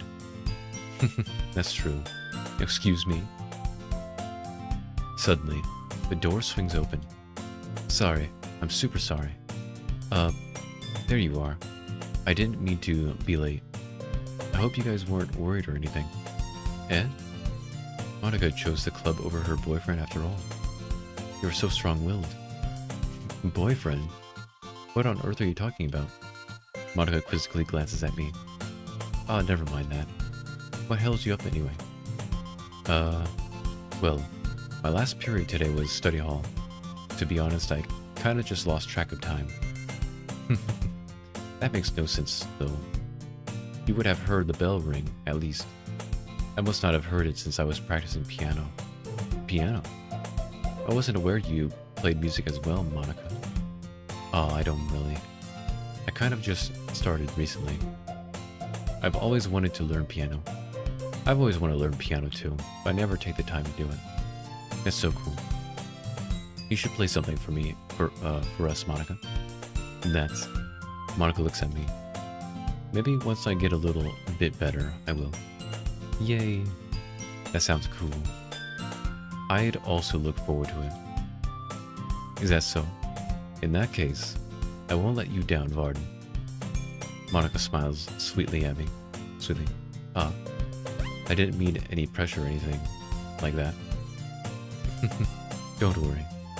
I've been practicing a whole lot recently, and I'd really love the chance to share once I'm ready. I see. In that case, best of luck. Thanks. So, I hadn't missed anything, did I? No, not really. I choose to leave out Sioti's mischievous escapade. I'm sure Natsuki will end up complaining to her anyway. It looks like everyone has already settled down. Sioti somehow already finished her entire cookie.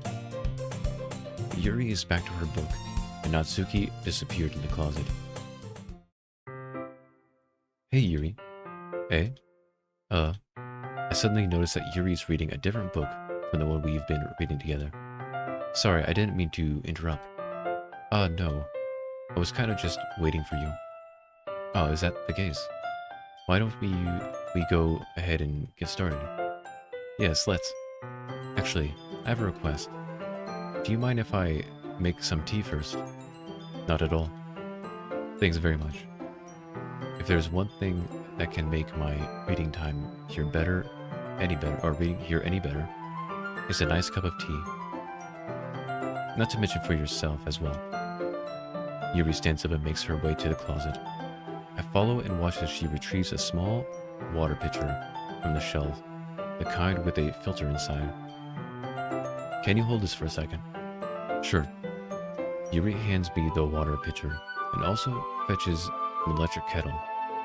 I'm going to plug this in at the teacher's desk, and then we'll go get some water. She walks past me and sets the kettle down on the teacher's desk. I simply watch her movements. To my surprise, the way she moves really contrasts her speaking mannerisms. Especially because her long legs, Yuri appears elegant and methodical. Okay, may I have the water pitcher? Thanks, I'll be right back. I might as well walk with you. Yeah, why not? Shall we go? Yeah. Where are you two off to? Eh? We're just, Yuri was going to make some tea, so...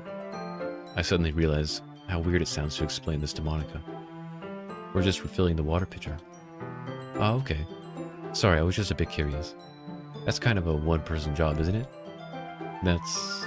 Monica, please mind your own business for once. Or do you want to tell me there's something wrong with helping involve Varden in club activities? My mouth gapes. Liguri. I suppose there's something wrong with that. Hmm? Then let's go, Varden. Eh? Yuri quickly exits the room, and I follow. Once in the hallway, she suddenly puts her forehead against the wall. I spoke without thinking. How could I say something like that? Yuri. Something about the way she said that. It made me feel so irritated. What's wrong with me? No, Yuri. I think you did the right thing. I wasn't expecting it, but it's also not right for Monica to judge people like that. Varden, how come even when I do something bad, you're being nice to me? Because nothing that you do is as bad as you make it seem in your head. Nobody's perfect. We have emotions, we can't always hide them away. But you always amplify things in your head. Your mind turns a light rain shower into a hurricane. No. Wouldn't you hate me for something as terrible as that? Why would I hate you? I can't hate someone for having emotions. What kind of friend would do that? Friend, you say? Yuri lifts her head. Varden, I really like being friends with you. Anxiety levels are going up for real, for real. No thanks, Yuri. I like being friends with you too. I feel kind of awkward saying something like that. But I'm doing my best to help Yuri feel better. Anyway. Yeah. Shall we go? Yeah. Yuri and I walk to the nearest water fountain. Once we fill up the water pitcher, we return to the classroom. Varden, do you like oolong tea? Yeah. Hello, Sky. Hello, Sky. It's good to see you. It's good to see you. Anything's fine. We're trying to get the good ending today. Well, it's going to take us a few streams, to be honest. But we're going to try. Very well. Yuri sets the temperature on the kettle to 200 degrees. Now it's time to get the teapot. You really do this properly, don't you? Of course. I shouldn't do any less when I'm making tea for others, even if I'm not an expert on the tea or anything. In that case, you'll only be even more impressed. Perhaps I will... Yuri fetches the teapot and begins measuring the tea leaves. To my surprise, she even starts humming a little to herself. More a Seori guy. And see, I think I'm gonna try to go for a Seori in the end. I'll do my last, I think, my last run with Seori. That way it continues with the Seori story in Act 2. At least that's what I'm gonna do. Although I do like Yuri. I do like Yuri. You must be in a good mood. Although the only reason I'm not going to do that with the Yuri is because I kind of already have done that. I like Seori the most myself. I do like Seori. But we all know Monica is best. Monica's alright. She's alright. Is that so? I was letting it show. And you noticed. I was doing a bit of thinking, and I decided that I would try expressing myself a little bit more. It turns out it's not very hard for me to do. When it's you who's around anyway. That's great, Yuri. Just don't push yourself too much. You're always worrying about me, Varden. It's very endearing. Yuri wasn't kidding. I don't even know if I can keep up with this. I watched Yuri pour a cup of tea for each of us. Varden, I have another request. Do you mind if we sit on the floor today? Why's that? It's a little bit easier on my back. I can read with my back against the wall rather than bending over at my desk. Sorry, I didn't realize. No worries. I just have a back pain fairly regularly, so I do my best to manage it. Is that so? Okay, Monica is best. Why can't Seori be saved? I know. I wish you can save Seori. But I will. Seori will be the one I go for in the end. I wonder why is that? It's most likely because of your posture, right? always hunched over like that while reading? Yes, I have terrible reading posture. So that's why we should sit on the floor. Fair enough. I'll go ahead and get the book. I retrieve the book from my bag. Ah, I have some chocolate as well. It's a bag of small chocolate candies that I kept hidden from Seori's candy radar. I take it since it'll go well with the tea. Yuri and I then sit against the wall and teacups at our sides. As if in sync, we assume the same reading position as last time, each holding one half of the book. I agree now, Monica is best. My goodness, my goodness. I'm gonna drink some water. Darn it, don't spoil Varden. He only knows some things, that is true.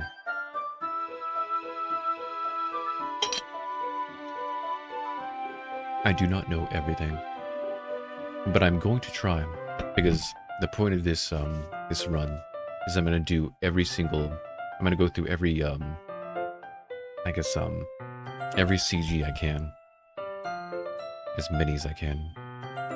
So Act 1, I'm gonna do all the girls, and then Act 2, I'll do the same thing. I don't know if it's required for Act 2, but I'm gonna do it anyway. And I think you can do Monica as well, although that one I have to figure out how to do. Except this time, our bodies are even closer to each other. I can't see too well.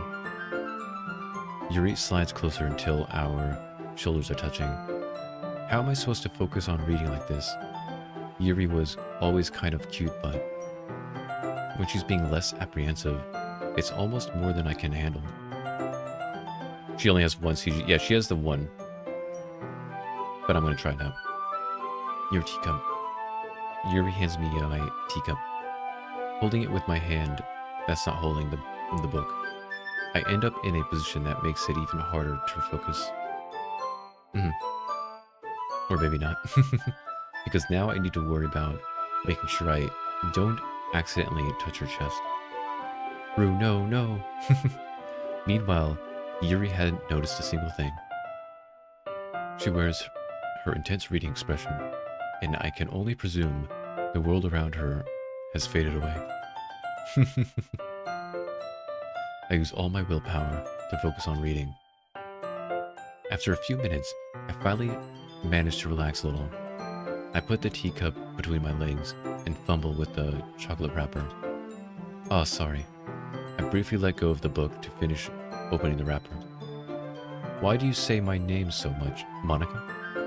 Because Monica is a nice name. You can have as much as you want. Oh, that's... Wait, what are these texts?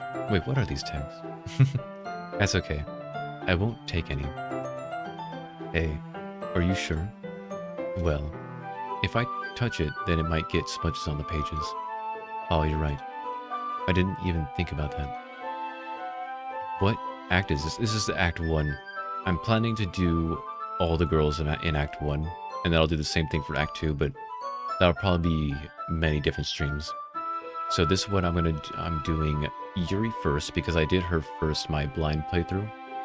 But I want to try to do the other girls as well. My bad. No need to apologize, because that's what Monica do. That is what Monica do. Why is she in the chat? I thought she's in the game. She's everywhere. She's everywhere. I'll hold the book, okay? Are you sure? Of course. Yuri opens the book with both hands. She holds it so that I don't have any harder of a time reading from it. But as a result, her left arm is practically resting on top of my leg. Well, in that case, Yuri is already totally focused on reading again. She takes a chocolate candy, and I pop it into my mouth. Then I take another chocolate, and I hold it up to Yuri. She doesn't even look away from the book. She simply parts her lips, as if this situation was completely normal, natural. But that means I can't stop here. I apprehensively place the chocolate in her mouth. Just like that, Yuri closes her lips over it. Eh? Yuri's expression suddenly breaks. Did I just... Yuri looks at me like she needs to confirm what just happened. Varden? Sorry. I guess I shouldn't have done that. That's... well, you were just helping. That's something that friends do, right? I mean, not really in this kind of context, but yeah. That's all it was. Yeah. Then you don't need to stop or anything. Monica keeps her secrets. Please, Varden is still learning the game. I wish the fandom was still big. I bet this was big back in the day. I think I remember when this was a thing. People talked about it all the time. And I never played it. Never decided to play him. Don't tell Varden, Monica. Don't tell him. I see. The situation has gotten really tense. Yuri tries to return the book. But I can tell just by her expression that even she can't focus now. My heart is pounding. I nervously take another chocolate between my fingers.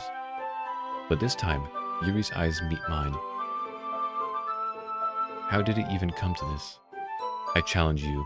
Whoever silences me bans me from live. I will come back anyway. Most likely that'll be the case. I don't really ban people, unless it's, like, obviously a bot or someone who's doing very trollish things. You will not regret playing this. It's amazing. That's the reason I even decided to go for the good ending. Is because I like the characters so much that I decided, you know what? I want to get the good ending. Just so they're all, you know, they all have a nice, happy ending. Yuri doesn't avert her gaze. I notice her chest rising and falling to the rhythm of her breaths. I raise my arm. I thought I will cry if I get bad ending, but literally it made me paralyzed. Yeah, I got a bad ending. I think I got her, Yuri, stabbing herself. That's the ending I got. Or at least the ending for her. Like before, Yuri parts her lips. But it's different this time. I take the chocolate and place it in her mouth. I feel her hot breath on my fingers. Odi. Sorry, I just want to socialize. And the first time I see so many people. It is nice to be around people.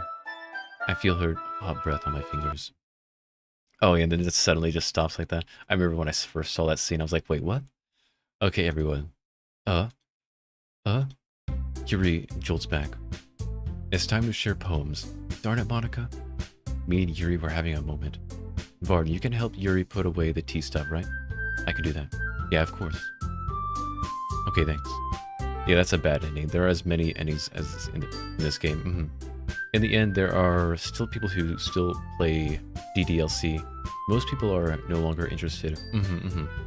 I know that that's the case, but I just wanted to play it because I thought it was interesting. And then I really liked it, so I kept still playing. The spell is abruptly broken. I'll just take care of the cups. Yeah, but I mean, it's been a few years. Like, how many years has it been? VTuber is a virtual YouTuber, hence the animated model.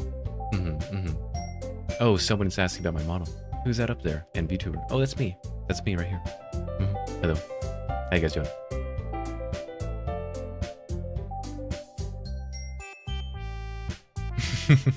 Yuri picks up the teacups from the floor.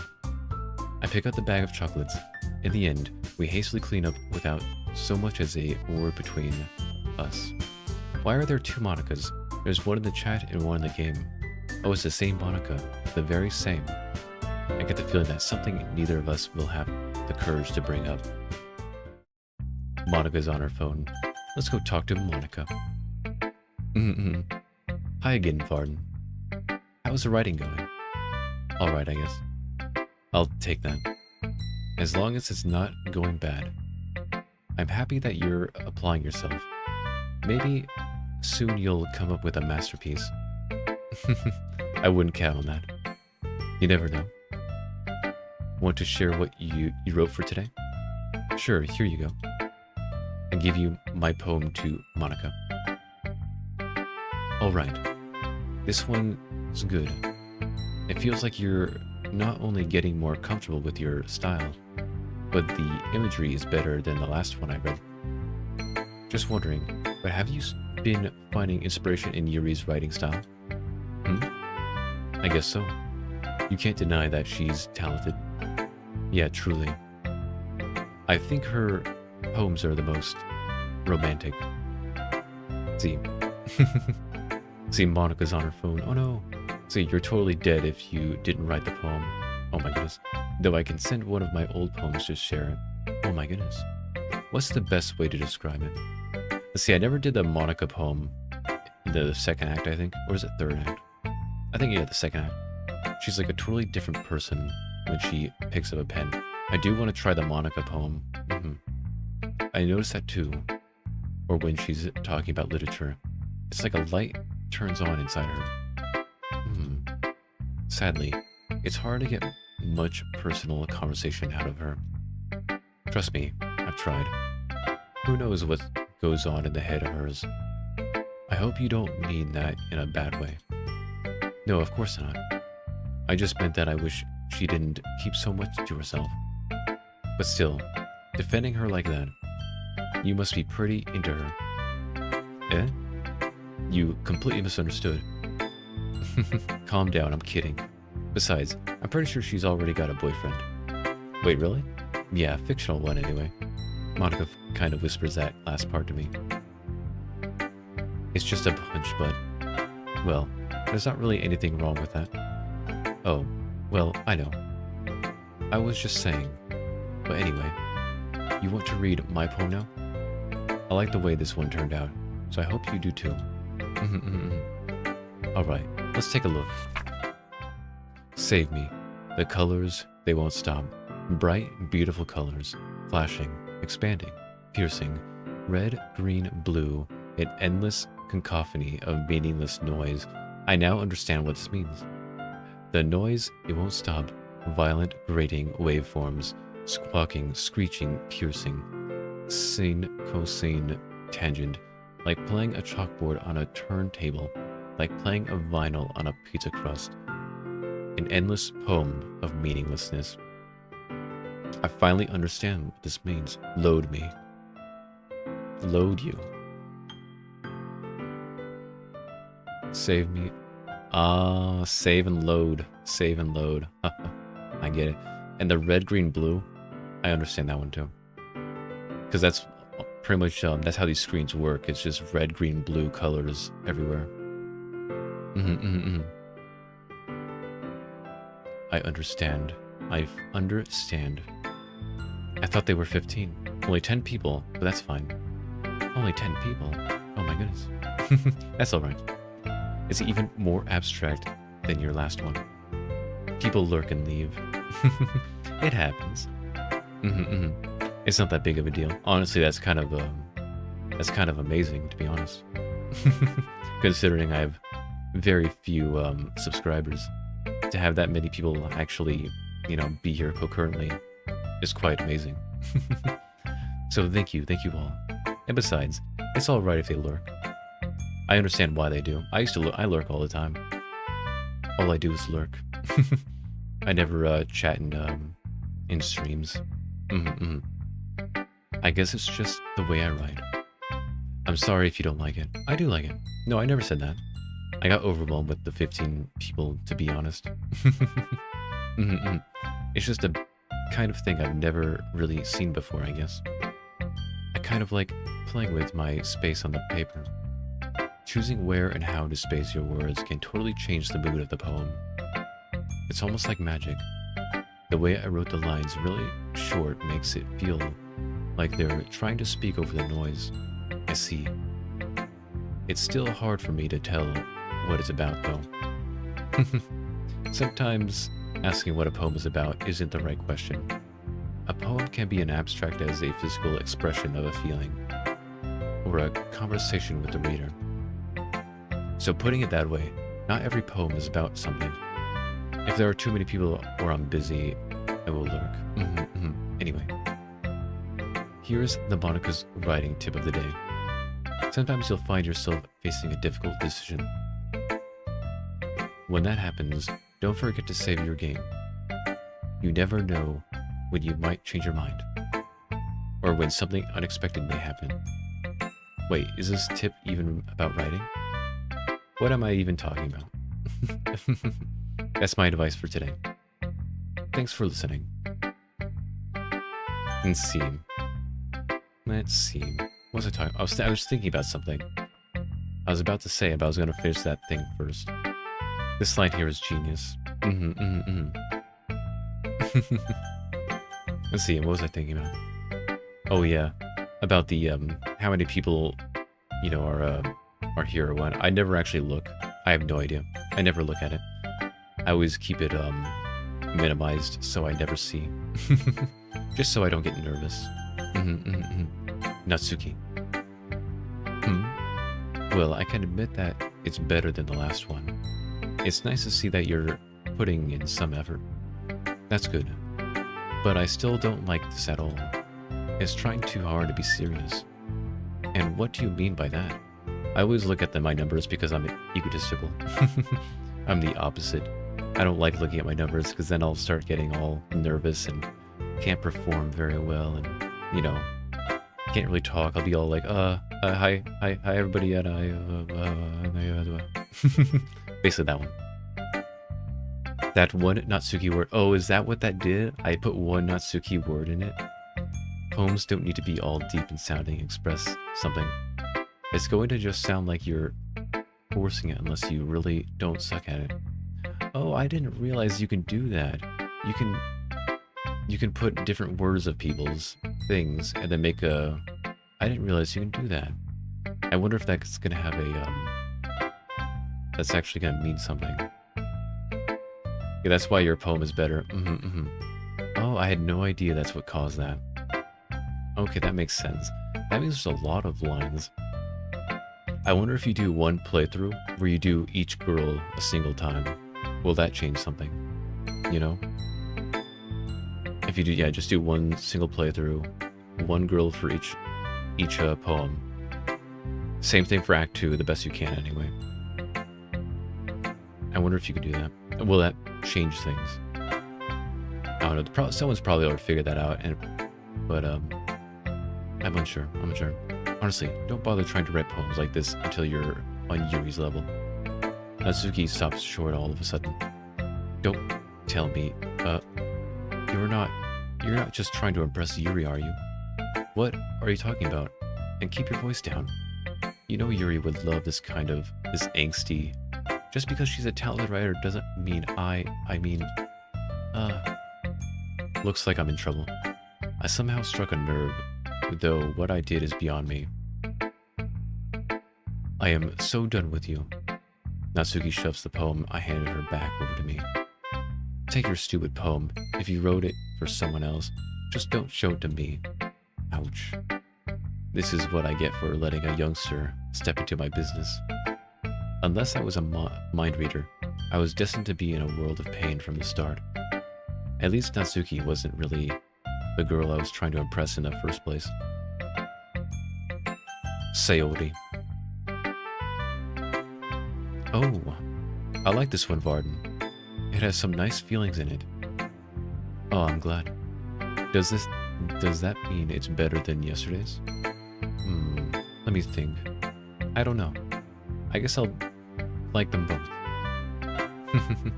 That's not very helpful, you know? Well, I'm not very good at figuring out if poems are good or bad, but that's why I just go by my heart. If it makes me feel things, then it must be a good poem.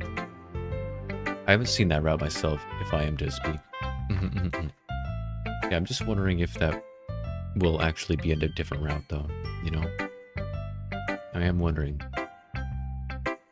Because when I was looking at endings, it looks like the endings themselves are fairly, like there's actually not that many. Like, when it comes to the good and bad ending, there's only, like, 2. Let's see. Sayori will dead Monica can see you. Natsuki will be dead. Yuri will be dead. And Monica is the creator of the universe. Ah, if you do that, I see. Everybody will be dead. So everybody will die. I see. That's pretty cool. I'm not sure that's exactly how it works. Then again, I guess conveying feelings is a pretty important part of this whole thing. Yeah, maybe. Honestly, I don't even know what kind of writing you like in the first place. Yeah, me neither. Why don't you at least try giving it some thought? You want to write something for me? That's so sweet. Yeah, right. But you're always thinking about other people. You need to think about yourself once in a while. Like day 1, Shiori, day 2, Yuri, day 3, Natsuki. Yeah, that's what I'm thinking. Yeah, do something like that. And then Act 2, I guess it would be Yuri, Natsuki, and then Monica. If you don't, you might end up getting hurt at some point. Eh? Well, oh, I guess the route would require, when you're doing the project, go with Monica. Because that's the only time you could do Monica. I don't really know what you mean, but I'll try to keep it in mind. Well, whatever. Anyway, let's see. I guess I like happy poems. Wait, sometimes I like sad poems too. Sometimes a little bit of both. There's a word for that, right? What's the word I'm looking for? Bittersweet. Yeah. I like things that are happy and things that are sad. Happy and sad. I can't see you liking something sad, Shiori. Well, I like happy the most. But sometimes when you have a little rain cloud in your head, a sad poem can help give the rain cloud a little hug and make a nice happy rainbow. Shiori, that's unexpectedly poetic. Is it? Maybe I'm getting better at expressing my feelings after all. Thanks, Varden. I should go write that down then. You can read my poem now, okay? Bottles. I pop off my scalp like the lid of a cookie jar. It's the secret place where I keep all my dreams. Little balls of sunshine, all rubbing together like a bundle of kittens. I reach inside with my thumb and forefinger and pluck one out.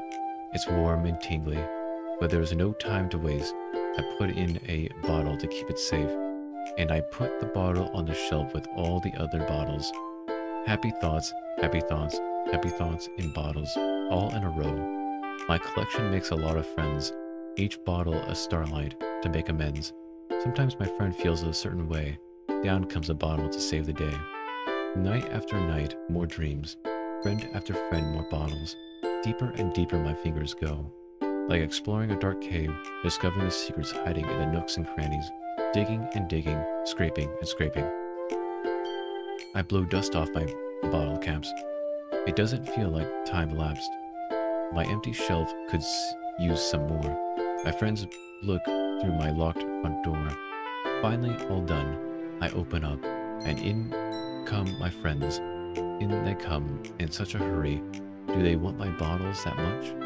I frantically pull them from the shelf, one after another, holding them out to each and every friend, each and every bottle, but every time I let one go, it shatters against the tile between my feet. Happy thoughts, happy thoughts, happy thoughts in shards, all over the floor. They were supposed to be for my friends who aren't smiling. They're all shouting and pleading something, but all I hear is echo, echo, echo, echo inside my head. Oi. So you already know the game, I was just trying to spoil you. Well, I didn't realize that was a spoiler, to be honest. I know the, I'm trying to get the good ending, because I haven't done, I only did one blind playthrough, and that's it. That's all I've done. So now I'm trying to do the good ending. The good ending. Shiori, did you really write this? Monica is the killer in the game. Oh my goodness. Of course I did. Didn't I tell you yesterday I was gonna write the best poem ever? No, Monica's the killer, no. Yeah, but, I mean, I didn't expect something like this to come from you. Varden, put no spoilers in the title. You know, I should do that. I should do that. And I've been really in touch with my feelings recently. I see that. It's almost kind of creepy. Creepy? Well, not exactly. Maybe because I'm so used to you being cheerful. I think next stream, I'll definitely, put the no spoiler. Well, never mind. I'm thinking too hard about it. The point is, it came out good, so you should be proud of it. Sad autistic screech. All things. I feel like I was meant to express myself this way. It even helps me understand my own feelings a little bit better. Writing is like magic. You've gotten pretty passionate about this, huh? I hope you keep it up. Yeah, writing's the best. I'm gonna keep writing until I die. Don't get ahead of yourself. Coyote always had a habit of getting obsessed with something before dropping it no more than a week later. I wonder if this is one of those times, but seeing the passion in her eyes makes it hard for me to be pessimistic. Yuri. Let's see what you've written for today. Yuri stares at the poem with a surprised expression on her face. Do you like it, Varden? This one might even be better than yesterday's. Nice. More spoilers. No. How did you even pick up on this so quickly? Just yesterday, I was telling you the kind of techniques worth practicing. Maybe that's why.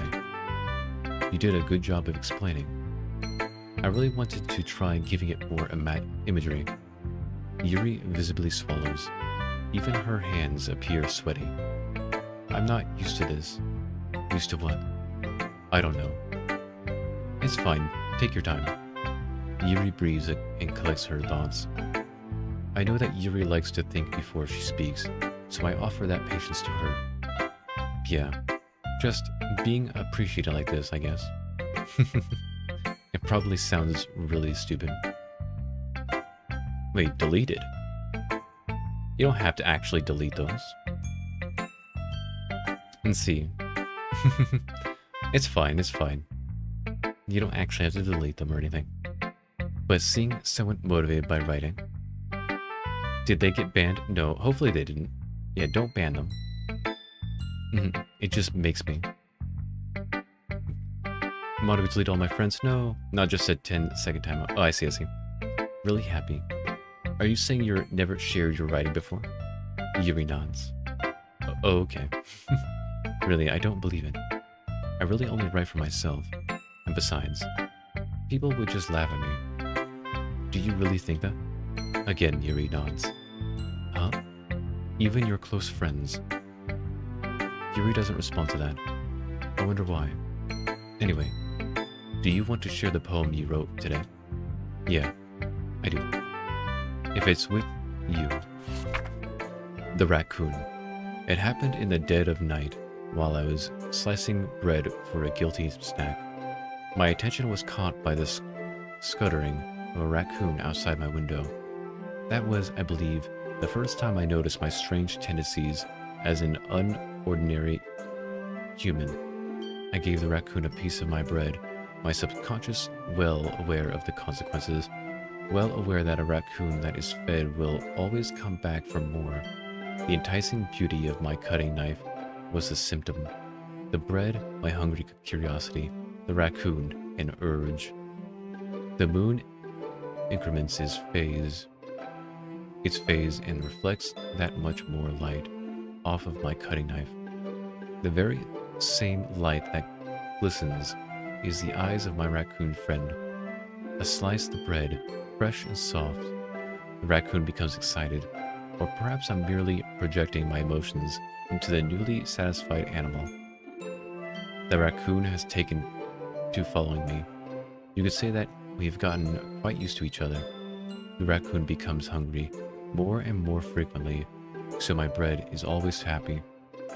Every time I brandish my cutting knife, the raccoon shows me his excitement.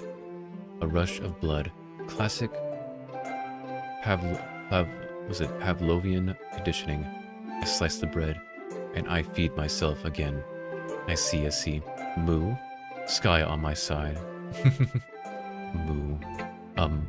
I was a little more daring with this one than yesterday's. I can see that. It's a lot more metaphorical. I don't know if it's my fault, but I can't begin to imagine this poem is about. That's fine. It's a bit closer to my preferred writing style.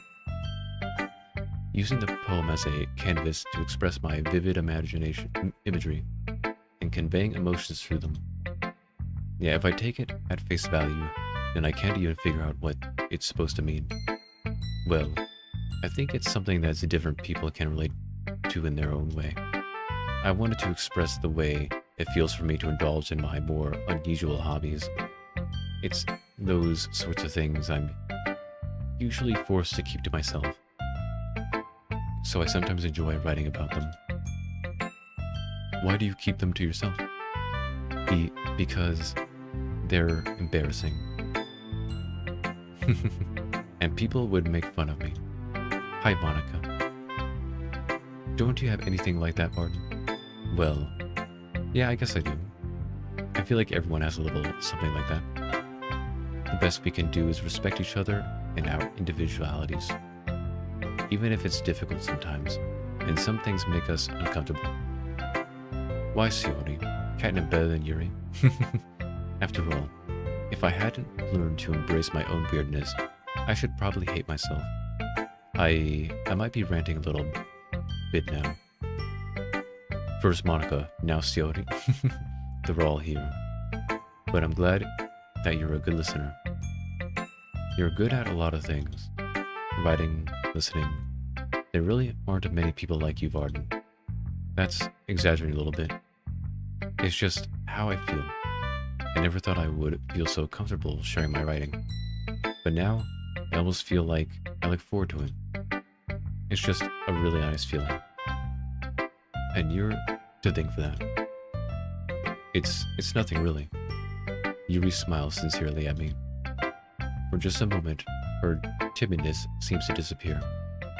Natsuki, hello Natsuki. She is also here. Okay everyone, we're all done reading each other's poems, right? I have something extra planned today, so if everyone could come sit at the front of the room. Is this about the festival? Well, sort of. Do we really have to do something for the festival? It's not like we put together anything good in just a few days. We'll just end up embarrassing ourselves instead of getting any new members. That's a concern of mine as well. I don't really do well with last-minute preparations. Don't worry so much. We're going to keep it simple, okay? We won't need much more than a few decorations. Siori has been working on posters, and I've just designed some pamphlets we can give out during the event. Okay, that's great and all, but that doesn't tell us what we're actually going to be doing for the event. Oh, sorry. I thought you heard about it already. We're going to be performing. Performing? What? Monica? Yeah, we're going to be having a poetry performance. Oops, my system crashed. No. Natsuki's neck came back fine. Nice. Each of us are going to choose a poem to recite during the event. But the cool part is, we're also going to let anyone else come up and recite poems too.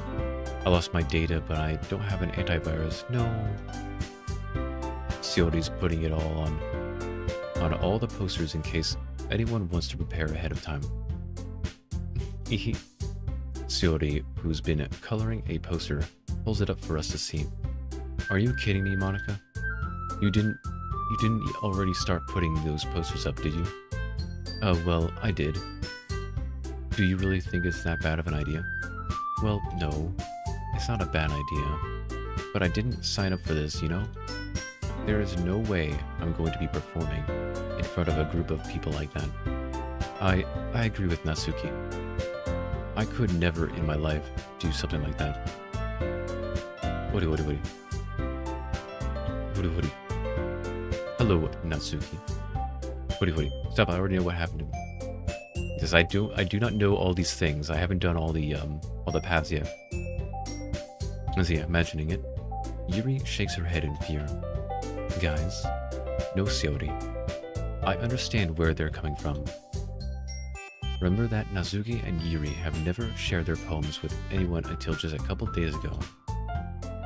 It's a lot to ask for them to recite their poems out loud to a whole room full of people. I guess I kind of overlooked that.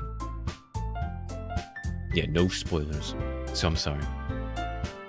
But I still think we should give it our best. We're the only ones responsible for the fate of this club. If we start the event and each put on a good performance, then it will inspire others to do the same. And the more people who perform, the better we'll be able to show everyone what literature is all about. Yeah, it's about expressing your feelings, being intimate with yourself, finding new horizons, and having fun. That's right, And it's those reasons that we're all in this club together. Don't you want to share that with others? To inspire them to find the same feelings that brought you here in the first place? I know you do. I know we all do. And if all it takes in standing in front of the room for 2 minutes and reciting a poem, then I know you can do it. Natsuki and Yuri remain silent. Shiori looks worried. I guess that leaves me no choice. I agree. I don't think it's too much to ask. I think that Shiori and Monica have been trying really hard to get new members. The least we can do is to help them out a little bit. Well, maybe, but it looks like Natsuki doesn't have any arguments left. Okay, fine. I guess I'll just have to get over it with, alright. Phew. Thanks, Natsuki. What about you, Yuri? Yuri dejectedly glances around at everyone else's expectant faces. Monica came back? Oh, she came back. Sigh. I guess I don't really have a choice. That's everyone. You're the best, Yuri. This club is seriously going to be the death of me. Oh gosh. You'll be fine, Yuri. But anyway, let's move on to the main event. I want each of you to choose a poem of yours. We're going to practice reciting them in front of each other. No way. Monica, this is too sudden. Well, if you can't recite your poem in front of the club, how do you expect to do it in front of strangers? Oh no, don't worry. I'll start off to help everyone feel a little bit more comfortable. Can I go next? Of course. Now, let's see. Monica flips through her notebook to the specific poem she has in her mind for herself. She then stands behind the podium. The title of this poem is The Way They Fly. Monica begins reciting her poem. Her clear, confident voice fills the room. More than that, her inflection is pristine. She knows exactly how to apply emotion behind each line she recites, bringing the word to life. Is this something she's done before, or is she simply a natural? Natsuki is better than Yuri. I do wish to figure that out. I glance around her. Everyone has their eyes on Monica. Shiori looks amazed. Yuri has an intense expression on her face that I don't understand. Finally, Monica finishes the recitation. The four of us applaud. Monica takes a breath and smiles. That was so good, Monica. Thank you very much. I was just hoping to see a good example. Set a good example. Are you ready to go next, Shiori? I'll go next. Yuri's fired up all of a sudden. Yuri clutches the sheet of paper between her hands and stands up. Keeping her head down, she walks quickly over to the podium. This poem is called... Yuri anxiously glances at each of us. You can do it, Yuri. It's called After Image of a Crimson Eye. Yuri's voice shakes as she starts reading the poem. Just a moment ago, she practically refused to do this. Why is she suddenly putting in so much effort? As Yuri gets past the first couple of lines, her voice changes. It's almost like what happens when Yuri gets absorbed into her books. Her quivering words transform to sharp syllables of a fierce and confident woman. The poem is full of twists and turns in its structure, and she enunciates with perfect timing. I'm back, but in my main account, welcome back, Eighth Effect. This must be a rare glimpse into the whirling fire Yuri keeps concealed inside her head. Suddenly, she finishes. Everyone is stunned. Yuri steps back into reality and glances around her as if she bewildered even herself. It's up to me to save this situation. I'm the first to start applauding. Everyone joins me afterward, and we give Yuri the recognition she deserves. It's not that we didn't want to applaud for her, but we were caught so off guard that we must have forgotten. Where's Natsuki? She's about to go up, I think. As you applaud, Yuri holds the poem to her chest and rushes back into her seat. Who are you? Yuri, that was really good. I recommend something to you. Oh, what do you recommend? Thanks for sharing. Looks like Yuri is down for the count. Okay, I guess I'm next then. Sayori hops out of her chair and carefully walks to the podium. This one's called My Meadow. Ah. Show your poems to Yuri last. Monica first, and then Sayori, then Natsuki and Yuri last. Oh, okay. Let's see. Monica first, then Sayori, then Natsuki, then Yuri. Oh, luckily that's what I've been doing. By accident. I didn't even know that. But I'm good. I'm glad that I have discovered that. But this is my main account. I see. Sorry, I giggled. Hehe, Sayori. It's a lot harder than I thought. How did you guys do it so easily? Try not to think of it like you're reciting to other people. Imagine you're reciting to yourself, like in front of a mirror, or in your own head. It's your poem, so it'll come out the best that way. I see. Okay then. Sayori begins her poem. Somehow it feels like her soft voice was made as a perfect match. The poem isn't aimlessly cheery like Sayori is. It's a serene and bittersweet. If I were to read this on paper, I probably wouldn't think much of it. But hearing it from Sayori's voice almost gives it a whole new meaning. Oh my goodness. Maybe this is what Sayori meant when she said she likes my poems. It's like I get to reach more deeply to someone I thought I knew, through and through. Sayori finishes and we applaud. I did it. Good job, Sayori. Even Varden liked it. I guess that's a good sign. What does that even mean? It came out nicely, Sayori. The atmosphere of the poem fits you really nicely, but it might be that other poems wouldn't work quite as well with a kind of delivery. I don't really understand. In other words, I've seen poems of yours where the sort of gentle delivery wouldn't work as well. They might need a little more force behind them, depending on what you're reading. Oh, I know what you mean. Well, I've been practicing that kind of thing. It's just embarrassing to do in front of everyone. Then next time I'm going to make you pick a poem that challenges you a little more. We don't have much time before the festival, you know? Okay. Now, who's next? Natsuki? Don't make me go before Varden. It's not like I can compare to you guys anyway. Might as well let Varden lower everyone's standards a little before I have to do it. Natsuki. It's fine. I might as well get it over with. But it's not like I have much of a selection of what to read. I'll just have to go with what I wrote for today. I stand up and step in front of the podium. Everyone has their eyes on me, making me feel terribly awkward. I recite my poem. Since I'm not exactly confident in my own writing, it's hard to put energy into it. Despite that, once I finish, I receive applause. Anyway, I had a sorority account, Monica, Sayori, Natsuki, and Yuri, but I almost don't use them. Oh, I see. I got Doki on my phone. Oh, nice. And see, sorry, I'm not really as good as everyone else.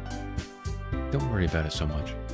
I think it's less about your abilities and more about your lack of confidence in your writing. That's something that I'll improve over time, though. Yeah, maybe. Alright then. That just leaves you, Natsuki. Yeah, I'm going. Natsuki begrudgingly gets out of her seat and makes her way to the podium. The poem is called... Why are you all looking at me? Because you're presenting. Anyway, the poem is called Jump. Natsuki takes a breath. Once she starts reciting the poem, her sour attitude disappears a little.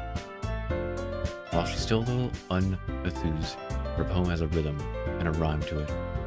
It's Natsuki's trademark style, and it works surprisingly well when spoken aloud. The words feel like they bounce up and down, as if giving life to the poem. Natsuki finishes and everyone applauds. Here is Yuri's account. Hello, Yuri. She huffs back to her seat. That wasn't so bad, was it? Easy for you to say.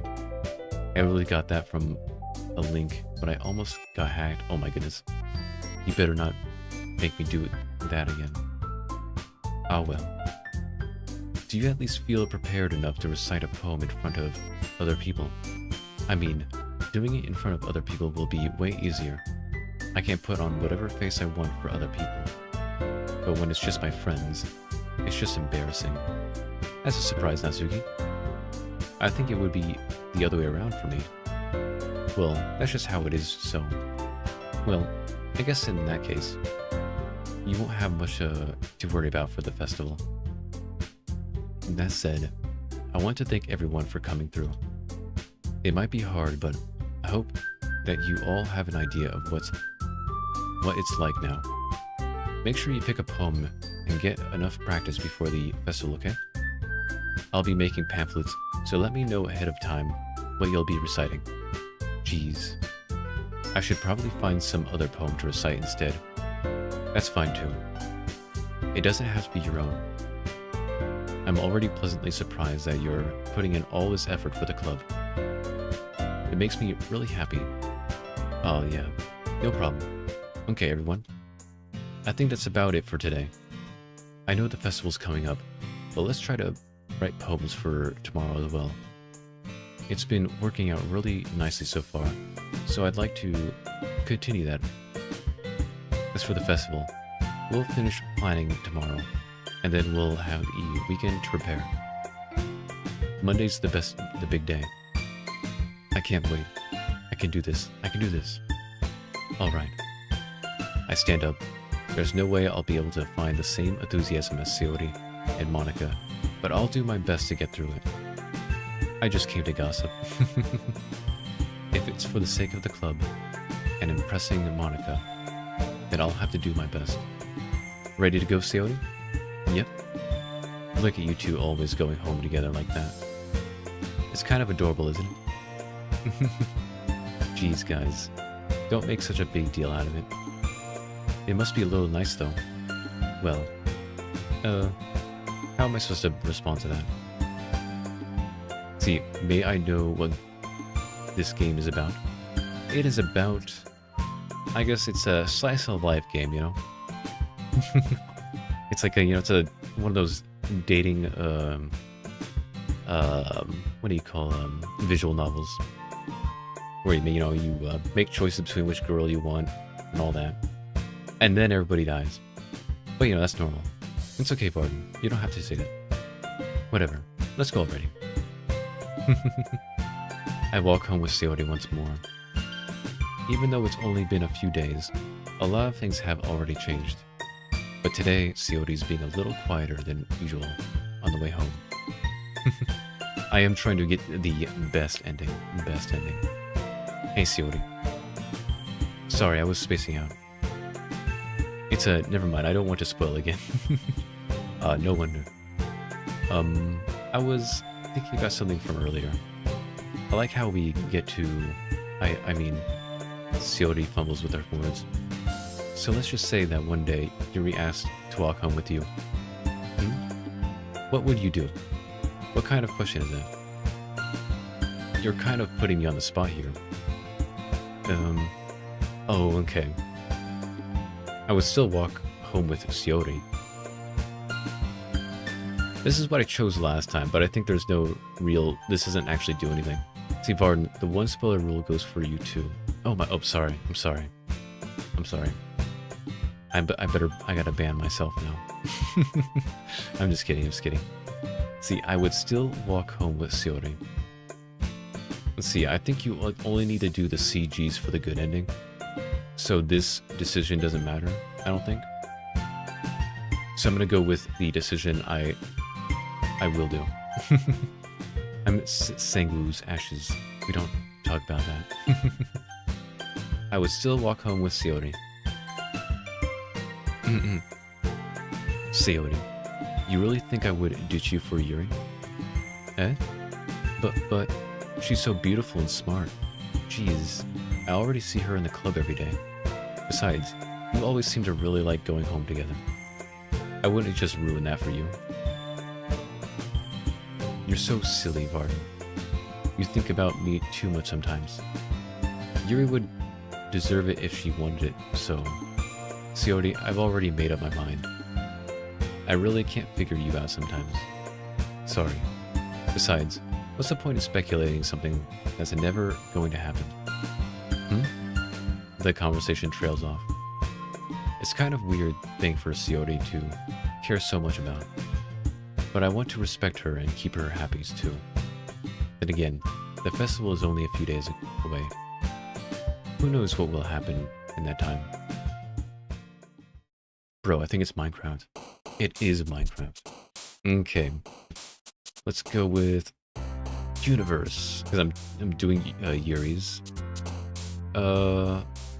Infallible. Frightening. Oh darn, did the wrong one. Unending.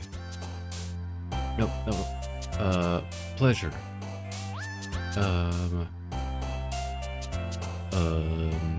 What do you promise? Darn it. Vivid. I'm gonna do one for her. Sugar. Okay. Whatever that word says. Eternity. Contamination. Let's see. Vibrant. Oh, let's see. Secretive. See. Essence.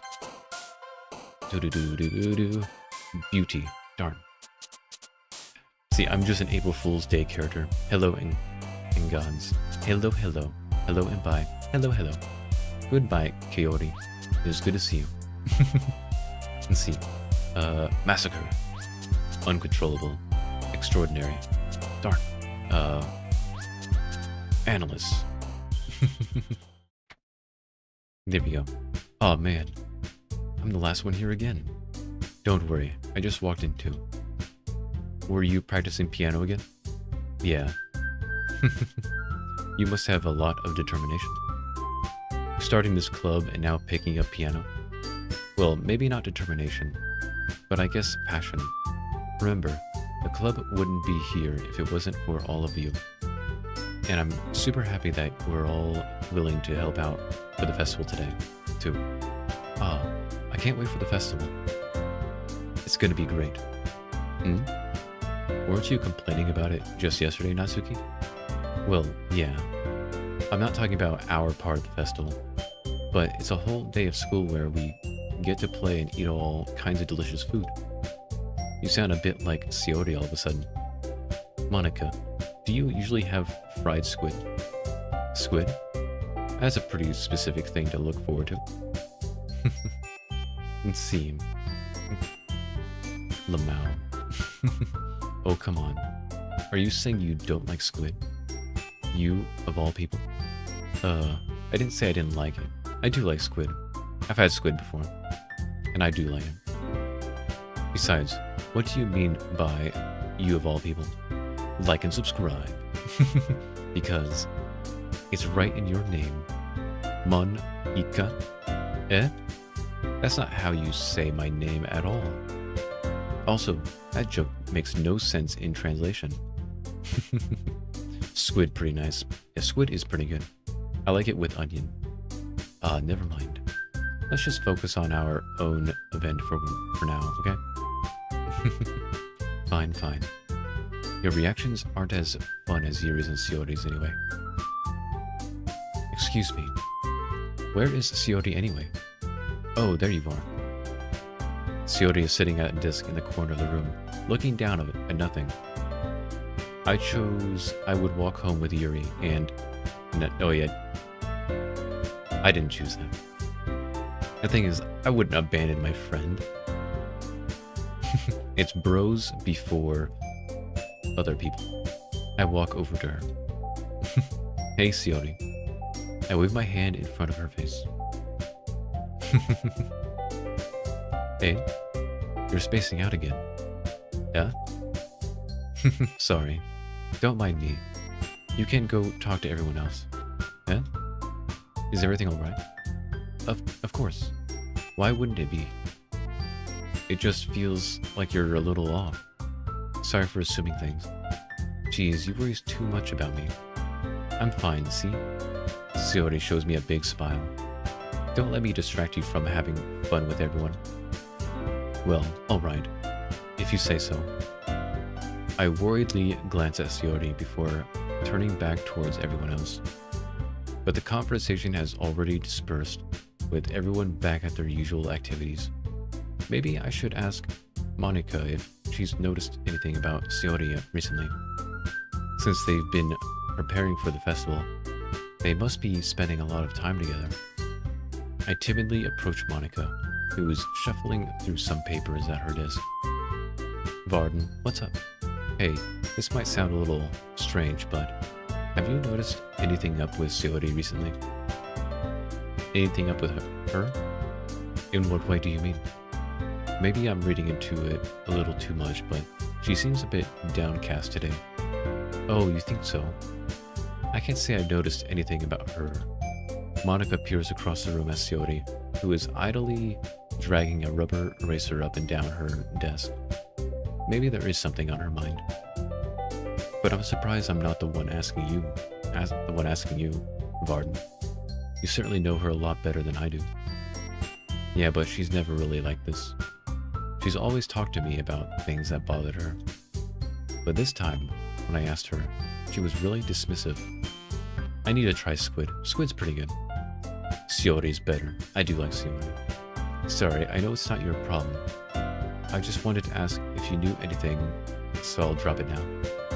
No. It's important to me, too. I mean, I'm also friends with her. You're a Sigma. Oh, and I also care about the well-being of my club members, you know? Sayori for life, yes. Always Sayori. Maybe I'll try talking to her myself. Eh? Are you sure about that? She seems like she wanted to be left alone. Are you sure? Maybe she just has a hard time bringing it up with the person of interest. Person of interest? What do you mean by that? I'm saying that maybe the thing on her mind is you, Varden. Me? How on earth would you come to that conclusion? Well, I probably shouldn't say too much, but Sayori talks about you more than anything else, you know? Eh? She's been so much happier ever since you've joined the club. It's like an extra light was turned on inside of her. I'm done, dies. What? No way. Sayori is always like that. She's always been full of sunshine. It's not any different now than it's always has been. You're so funny, Varden. Have you thought that maybe you've always seen her as so cheerful? Because that's just how she is when she's around you. I said too much. I'm sorry. What do I know anyway? I didn't mean to jump to conclusions, so you should just forget about what I said. I'll try to talk to her, so try not to think about it for now. Don't say that to Sayori. You're right, I won't say that. Alright. Monica smiles meaningfully. I know she said to forget about it, but I already know that I won't be able to get over her words. I'll get her words out of my head. Monica stands up from her desk and walks across the room to where Sayori is sitting. I watch her kneel down next to Sayori and gently talk to her, but she's keeping her voice so quiet that I can't hear her from here. I sigh and sit myself down. I know Sayori told me not to worry about her and to have fun with everyone else, but that's impossible to do when she's behaving like this. Exactly how much do I care about her that I'm letting this weigh me down so much? Now it feels like I'm the one behaving out of the ordinary. But there's nothing I can do besides wait for Monica. Why does it feel like I'm being watched? I glance around the room. Suddenly I notice Yuri peering at me from over her book. but she looks away just as quickly with a flustered look on her face. I realize that she won't get anywhere like this. I've never really seen Yuri approach anyone or start a conversation on her own accord, so I have no choice but to approach her myself. By now, it's a little easier for me to do that. I stand up from the desk and sit in one next to her own. I didn't mean to bother you or anything. Relax, you didn't even do anything. But I could tell that you wanted to be alone with your thoughts. Alone with my thoughts? How were you even able to tell that I was thinking like that? Well, it's something that I do a lot. So it wasn't hard for me to spot based on your posture and expression. Not that I was staring or anything. I didn't do anything creepy like that. In any case, I guess you were right. I'm sorry if I caused you any concern. Don't apologize. Your troubles are only the concern of those who willingly share in that concern. Of course, there are certainly those who find the most comfort in keeping to themselves. But if you would prefer to share what's on your mind, then I would be glad to listen. It's really not that big of a deal. I was just feeling a bit uneasy about Seodi. Seodi? Yeah, she seems a little off today, but when I asked her about it, she didn't want to admit it to me. So I can't help but wonder if something happened to her. Oh, that's quite romantic. Eh? Sorry. I didn't mean to say anything stupid. It's not that. I just didn't want you to misunderstand. Seodi and I have just been friends for a long time, that's all. Ah, I see. Then perhaps it is unusual for her to be dismissive to you about her feelings. Or maybe I'm just reading into it a little too much. Varden, the world is full of meaning, often hidden deep beneath plain sight. And there are many untold mysteries behind every person, no matter how well you may know them. So you think that there might be something behind it after all? I think that Seodi is a very complex person. Her mannerisms on the outside don't always match what may be going on inside her head. And she may not always know what she wants. I noticed her strange behavior today too, and I also feel some concern for her. But in your case, it looks like she was fully occupying your thoughts, wasn't she? Well, I guess that was the case. Seodi, she really means a lot to you, doesn't she?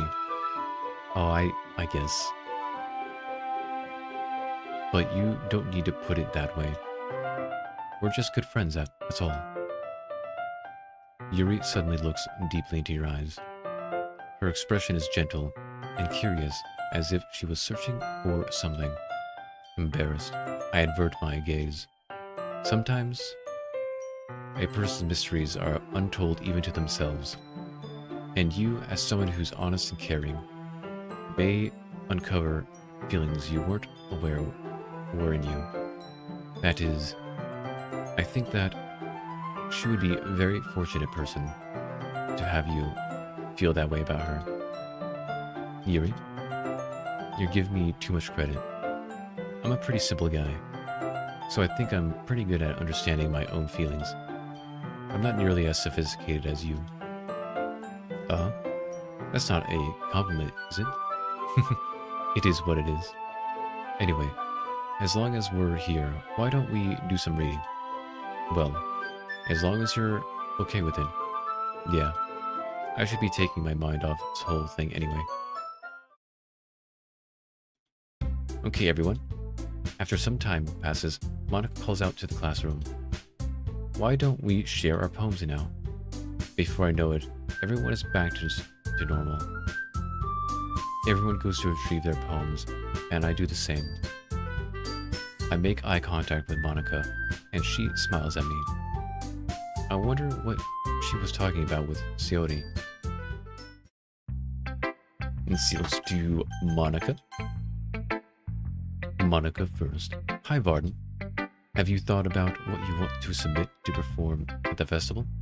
Well, being in this club is one thing, but performing in front of a bunch of people, I'll have to give it some more thought. Okay, no pressure, but whatever you do, I'm sure it'll turn out great. It would also make me happy to see. Anyway, let's take a look at today's poem. Sure. I let Monica take the poem I'm holding in my hands. Your style's gotten so refined, Varden. Yuri's been teaching you a lot of things, hasn't she? Well, I guess so. Yeah, I've been noticing how much time you spend with her. I think I've heard her say more words these past couple of days than she's talked in the whole year. Not sure how you did it, but that's pretty impressive.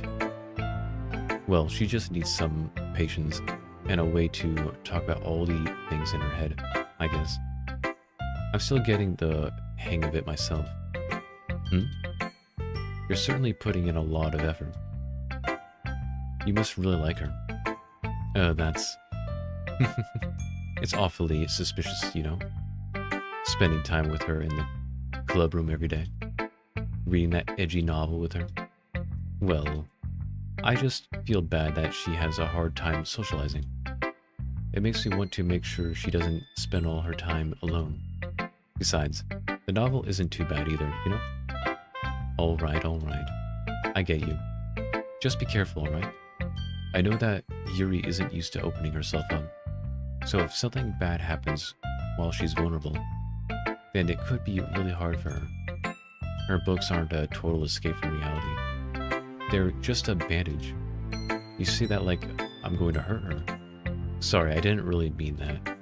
If anything, she might accidentally hurt herself. Anyway, I'll share my poem with you now, alright? Alright. The Lady Who Knows Everything. An old tale tells of a lady who wanders Earth. The lady who knows everything.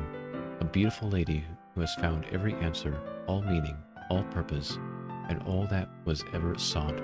And here I am, a feather. Lost adrift the sky, victim of the currents of the wind. Day after day I search with little hope, knowing legend don't exist. But when all else has failed me, when all others have turned away, the legend is all that remains, the last dim star glimmering in the twilight sky. Until one day, the wind eases to blow. I fall, and I fall, and fall, and fall even more. Gentle as a feather, a dry quill expressionless, but a hand catches me between the thumb and forefinger, the hand of a beautiful lady. Hello, Yoshi, hello, Yoshi. I look at her eyes and find no end to her gaze. The lady who knows everything knows what I am thinking. Before I can speak, she responds in a hollow voice. I have found every answer, all of which amount to nothing. There is no meaning, there is no purpose, and we seek only the impossible. And we seek, oh, I am not your legend does not exist. And with a breath, she blows me back afloat, and I pick up a gust of wind. Yo, we are talking poetry, give me a random topic for freestyle. Let's see. Let's see. How about a crow? Or raven, whichever you prefer. You know? A bird friend. I feel like learning and looking for answers are sorts of things that give life meaning. Not to get too philosophical or anything, but it was kind of my mind, so that's what I wrote about. I see. I never really put much thought into it. In a way, it's almost paradoxical, because if we had all the answers, wouldn't the world start to lose its meaning?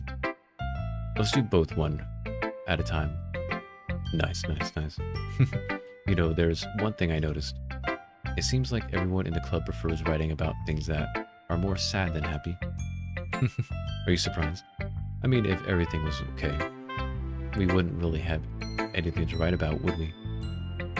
Humans aren't two-dimensional creatures. I think you'd know that better than anyone.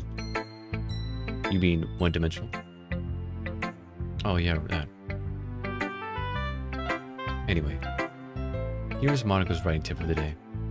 Are you ever too shy to share your writing because you're afraid it's not good? It can be really disheartening to get a lukewarm response to something you put so much into. But if you find other people who enjoy writing, then sharing becomes a lot easier. Because instead of just telling you that your writing is good or okay or bad, they'll want to focus more on everything that went into it and the things you can work on. It's much more encouraging that way, and it will make you want to continue improving. It's almost like having your own little literature club, don't you think? That's my advice for today. Thanks for listening. Let's see.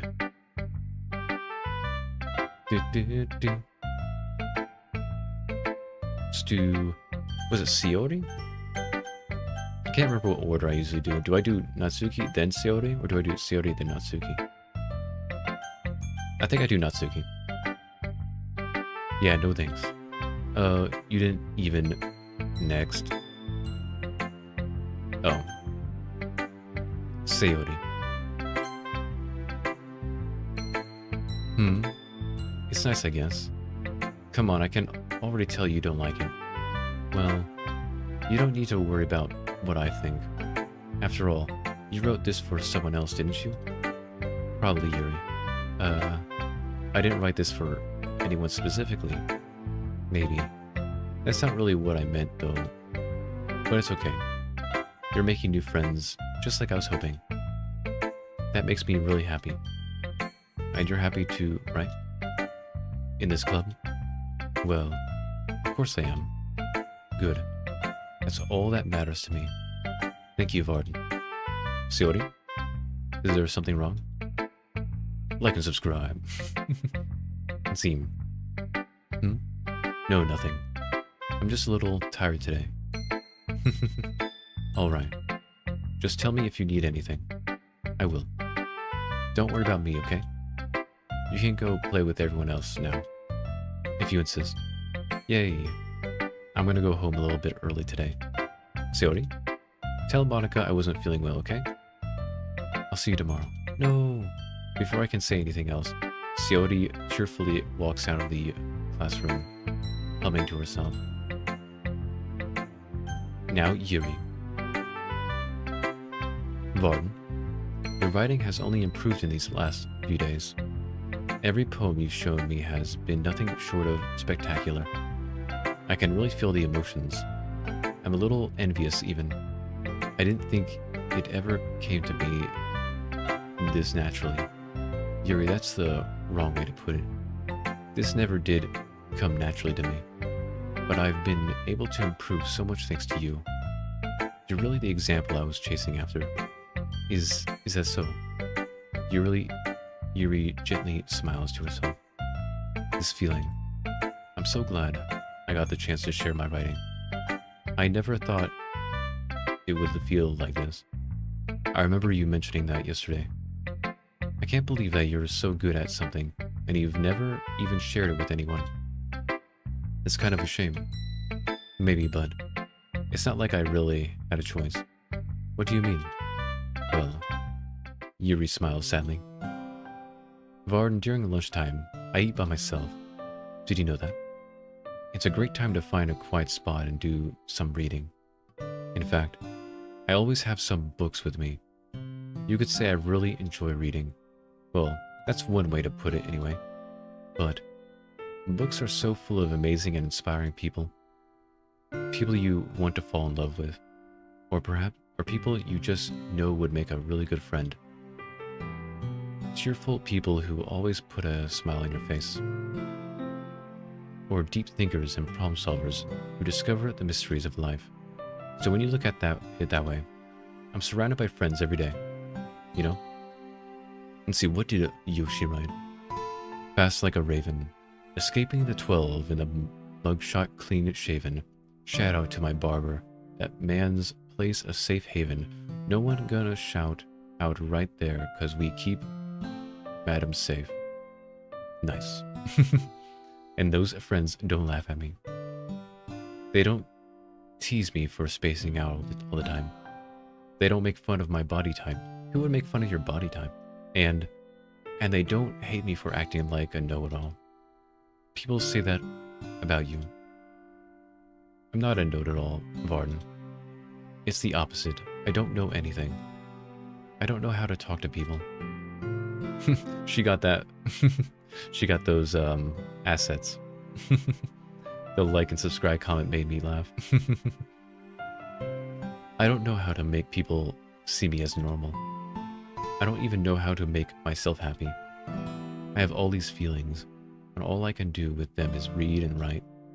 But it wasn't until now that I started sharing it with you. That I really understood what was missing all this time. But I hadn't really done anything. No, that's wrong. Just being patient and respectful. That's really important to me. I know I'm a difficult person, Varden. I speak too slowly. I second guess myself all the time. I read too deeply into things. But every time, you've always treated me just like everyone else. It's so rare that I feel comfortable with myself when I talk to others. But that's why every time I talk to you, I just feel really happy. I see. Well, I treat you how you deserve to be treated, Yuri. And if other people don't see it that way, then screw them. I mean, I joined this club hoping I would make friends. And I would say I've had at least one success. Wouldn't you? If you put it that way. Yeah. We really are friends now, aren't we? Yuri puts her head in her hands. But this time, she's smiling as she does it. Do you want to show me your poem? Yeah, I do. Let me get it for you. Ghost Under the Light Part 2. The tendrils of my hair illuminate beneath the amber glow, bathing. In the distance, a blue-green light flickers. A lone figure crosses the path, a silhouette obstructing the eerie glow. My heart pounds, the silhouette grows. Closer, closer. I open my umbrella, casting a shadow to shield me from visibility. But I am too late. He steps into the streetlight. I gasp and drop my umbrella. The light flickers. My heart pounds. He raises his arm. Time stops. The only indication of movement is the amber light flickering against his outstretched arm. The flickering light is in rhythm with the pounding of my heart, teasing me from succumbing to this forbidden emotion. Have you ever heard of a ghost feeling warmth before? Giving up on understanding? I laugh. Giving up on understanding? I laugh. Understanding is overrated. I touch his hand. The flickering stops. Ghosts are blue-green. My heart is amber. Oh, this is about me. Yeah, this first part was about me, and the second part's now about me. Nice. You two trying to delete my comic because of bad words. Another topic, I'll try to keep it less criminal. Finishing the poem, I start to hand it back to Yuri. But instead of taking it from me, she looks away. Do you dislike it? No, of course not. I just don't really know how I should respond. Despite Yuri's poems usually being cryptic, it wasn't hard to figure out what this one was about. I don't know if I'll be able to explain this one. That's fine. I understand this one. Yuri's having an even harder time speaking than usual. Does this one mean a lot to you? Yuri nods. I'm not really good with words, but I'm happy that you shared it with me. So thank you. And I hope we keep spending time together. Despite my inability to make eye contact, I see a faint smile emerge on Yuri's lips. I once again try to hand the poem back to her, but instead Yuri gently takes my hands and pushes them back towards me. I hesitate to respond. I hesitate in response to her warm touch. You can, the poem is... Once again, Yuri fails to form a complete sentence. You mean I can keep it? Yuri nods. I love to. Again, Yuri faintly smiles, as if she doesn't want me to notice. You always make me feel nice. I know I'm not good with people, but I hope that I can return the favor sometimes. Yeah, don't worry. I think you do a good job. Yuri finally turns back towards me. I guess we should move on before Monica says something. But I'm sure we can talk again later. Yeah, I'm sure we will. With that, Yuri timidly smiles at me, and I return to my seat so I can put her poem away. Nice. Okay, you three. We're all done sharing poems, right? Why don't we start figuring out... Hold on a second. Is it just me, or did you say something strange just now? Huh? Something did sound a bit unusual. That's right. You deviated from your usual catchphrase when addressing the club. Catchphrase? I don't have a catchphrase. Jeez. Why is the mood so weird today? Look, even Yuri isn't immune to it. Stagnating air is common foreshadowing that something terrible is about to happen. In your books, maybe. Look, the only thing different is that Sayori isn't here. Huh? It seems you're right. Sigh. Sayori always helps lighten the mood a little bit, doesn't she? It's almost like everyone's balance is thrown off a little when she's not around. Where the heck did she run off to anyway? I thought she just went to pee. Natsuki, please show some decency. Oh, come on. She actually wasn't feeling too well and went home early. Is that so? I hope she's alright. Seriously. Of all the times to not go home with her, you picked the time she's not feeling well. So much for you two being all lovey-dovey. Oh my goodness. Oh no. First of all, stop misunderstanding my friendship with Sayori. And second, she's kind of been avoiding me today, so I didn't want to force it. That curious expression coming from Yuri, of all people. Calm down, guys. I talked to her earlier and everything's fine. No, the thing is, like, I'm not trying to get to that scene because I'm trying to play through everybody's path so that I can try to get the good ending. That's what I'm trying to do. So I'm trying to stop before I get there. We know what's gonna happen, fam. Anyways, we need to figure out the rest of the festival preparations, so let's decide what everyone will be doing this weekend. I know, it's inevitable. It is inevitable, but I'm trying to get the good ending. I already know what I'm doing. No, I do know that part. I do know that part because I did play the blind run. So I do know that happens. And I believe that happens no matter what. But I'm going to try to get the good ending. So I do have to load the game before that point. Yeah, just saying this is only your second time though. Yeah, it's only my second time. That's right. Natsuki will be making cupcakes, but we might need a lot of them and different flavors. Can you handle that all by yourself, Natsuki? Challenge accepted. And as for myself, I'm going to be printing and assembling all the poetry pamphlets. Sayori will be helping me design them. And as for Yuri, you can, guys, can you help me come up with something for Yuri? I'm useless. No, you're not useless. No, that's not it at all. You're the most talented person here, you know? Now, Natsuki pouting too. Jeez, even I can tell now. Bruv, I remember a friend of mine, she's a girl, playing this, and getting a heart attack at that scene, at the next scene. Oh yeah. Oh man, I remember when I first saw that scene, I was just like, what? What? Oh my goodness, I was so like, shocked. Oh my goodness. I guess I never gave Sayori enough credit, but I can tell things are even harder on you when she's not around. Huh? That may be the case. But if I can't also be a leader on my own, then I won't grow as a person. So Yuri, you have a beautiful handwriting, you know? So you should make some banners and decorations to help set the atmosphere. I wasn't surprised she showed signs. Yeah, for me, like, I think it was the, it was after that scene I suddenly contextualized everything. I was like, oh no. About that. I love the atmosphere. I love atmosphere. Yuri's expression suddenly changes as she stares at her desk in focus and starts nodding to herself. Your mind is already racing, I see. That's great. You'll be a wonderful help, Yuri. But anyway, that just leaves you, Varden. The one who is truly useless.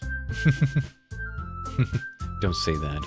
In fact, both Natsuki and Yuri have some pretty heavy tasks to handle. It would be probably go a long way to give you one of them a hand. You could always help me out as well. I would be really appreciative of that. Is Monica suggesting I spend the weekend with one of my club members? How on earth are they going to respond to a suggestion like that? I suppose I wouldn't mind a bit of help. Well, even if you don't know how to bake, there's always some dirty work I could give you. It's not like Monica's going to give me a choice, and you shouldn't be sitting on your butt anyway. Brutta, just do a shadow clone jutsu. Exactly. My goodness. Well, if I recall, Natsuki, you mentioned that you would like to handle the baking on your own. You showed a different emotion than I did. I was hyping for it. I'm not mentally okay. Varden may not be around if you only make him out to be a nuisance. So therefore, he may be more suited to assisting with decorations. Hold on, I never said that. How hard could it be to make a few decorations anyway? Sounds more like you're just making excuses for Varden too. What are you saying? It will be extremely, miraculous work. And baking isn't? Just what do you think? Guys, let's settle down for a moment. In the end, I think it's up to Varden to decide how he's like to contribute. Besides, he hasn't really gotten the chance to spend any time with me yet, you know? So I'm sure he's interested in... You literally just said... I'm surprised as well. Sorry. I was just saying though. Jeez. Can't we just settle this already? Yeah. Varden, you're okay with this, right? In the end, it's up to you. Of course, very well. Of course it's gonna be Yuri. Everyone looks straight at me. Of course it's... Oh yeah, last time I said Sayori, but you can't do Sayori. So I'm gonna go ahead and do Yuri. Well, I'll probably be the most useful helping out Yuri. Me? Are you serious? Why would you? Natsuki, I can already tell you're about to say something mean. No, I was just saying, so you'll be helping Yuri then, Varden? Yeah, that's what I'm going to do. I'm glad. I have a bad habit of overthinking these sorts of things. So I think your assistance will be very useful. That's great to hear. Natsuki, will you be able to handle the baking yourself? I mean, yeah, I already said I would be fine. Okay. Everyone can tell that Natsuki is feeling a little sour. So, is that everything we needed to go over? Yeah, that should be about it. Are you guys excited? Well, excited may not be the right word, but I suppose I'm looking forward to it a little bit. Do you feel the same way, Varden? Me? Oh, I guess you could say I'm interested to see how it all turn out.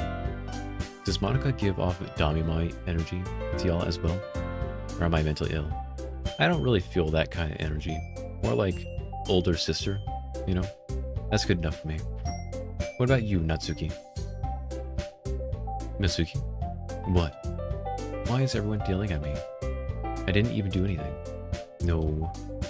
That's not what I meant at all. Yuri anxiously glances between everyone in the room. I'm sorry for this. I don't really know why Varden picked me. And also, your cupcakes are the best cupcakes I've ever had. They go really well with my team.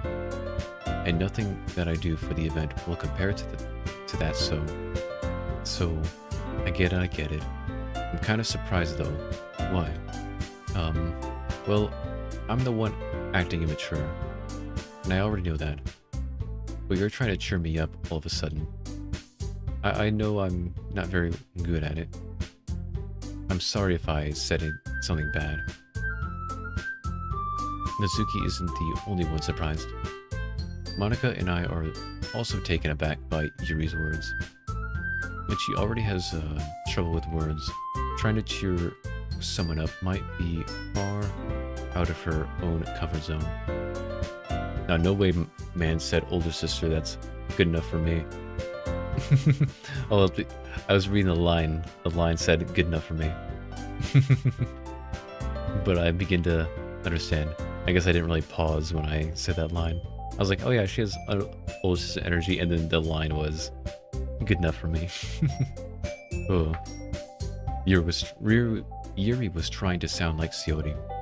Even if it didn't work perfectly, I could tell that she tried to say something Seori would say at that time like this. Because Seori always helps everyone smile and feel good about themselves. No, I kinda appreciate it. I'm sorry for making a big deal out of nothing. But I'm going to say this. You better bet that my cupcakes are going to be the best part of this whole event. I believe you. Yeah, I hope you see everyone do their best. But with that, there's nothing more for today. So I guess it's time for us to head out.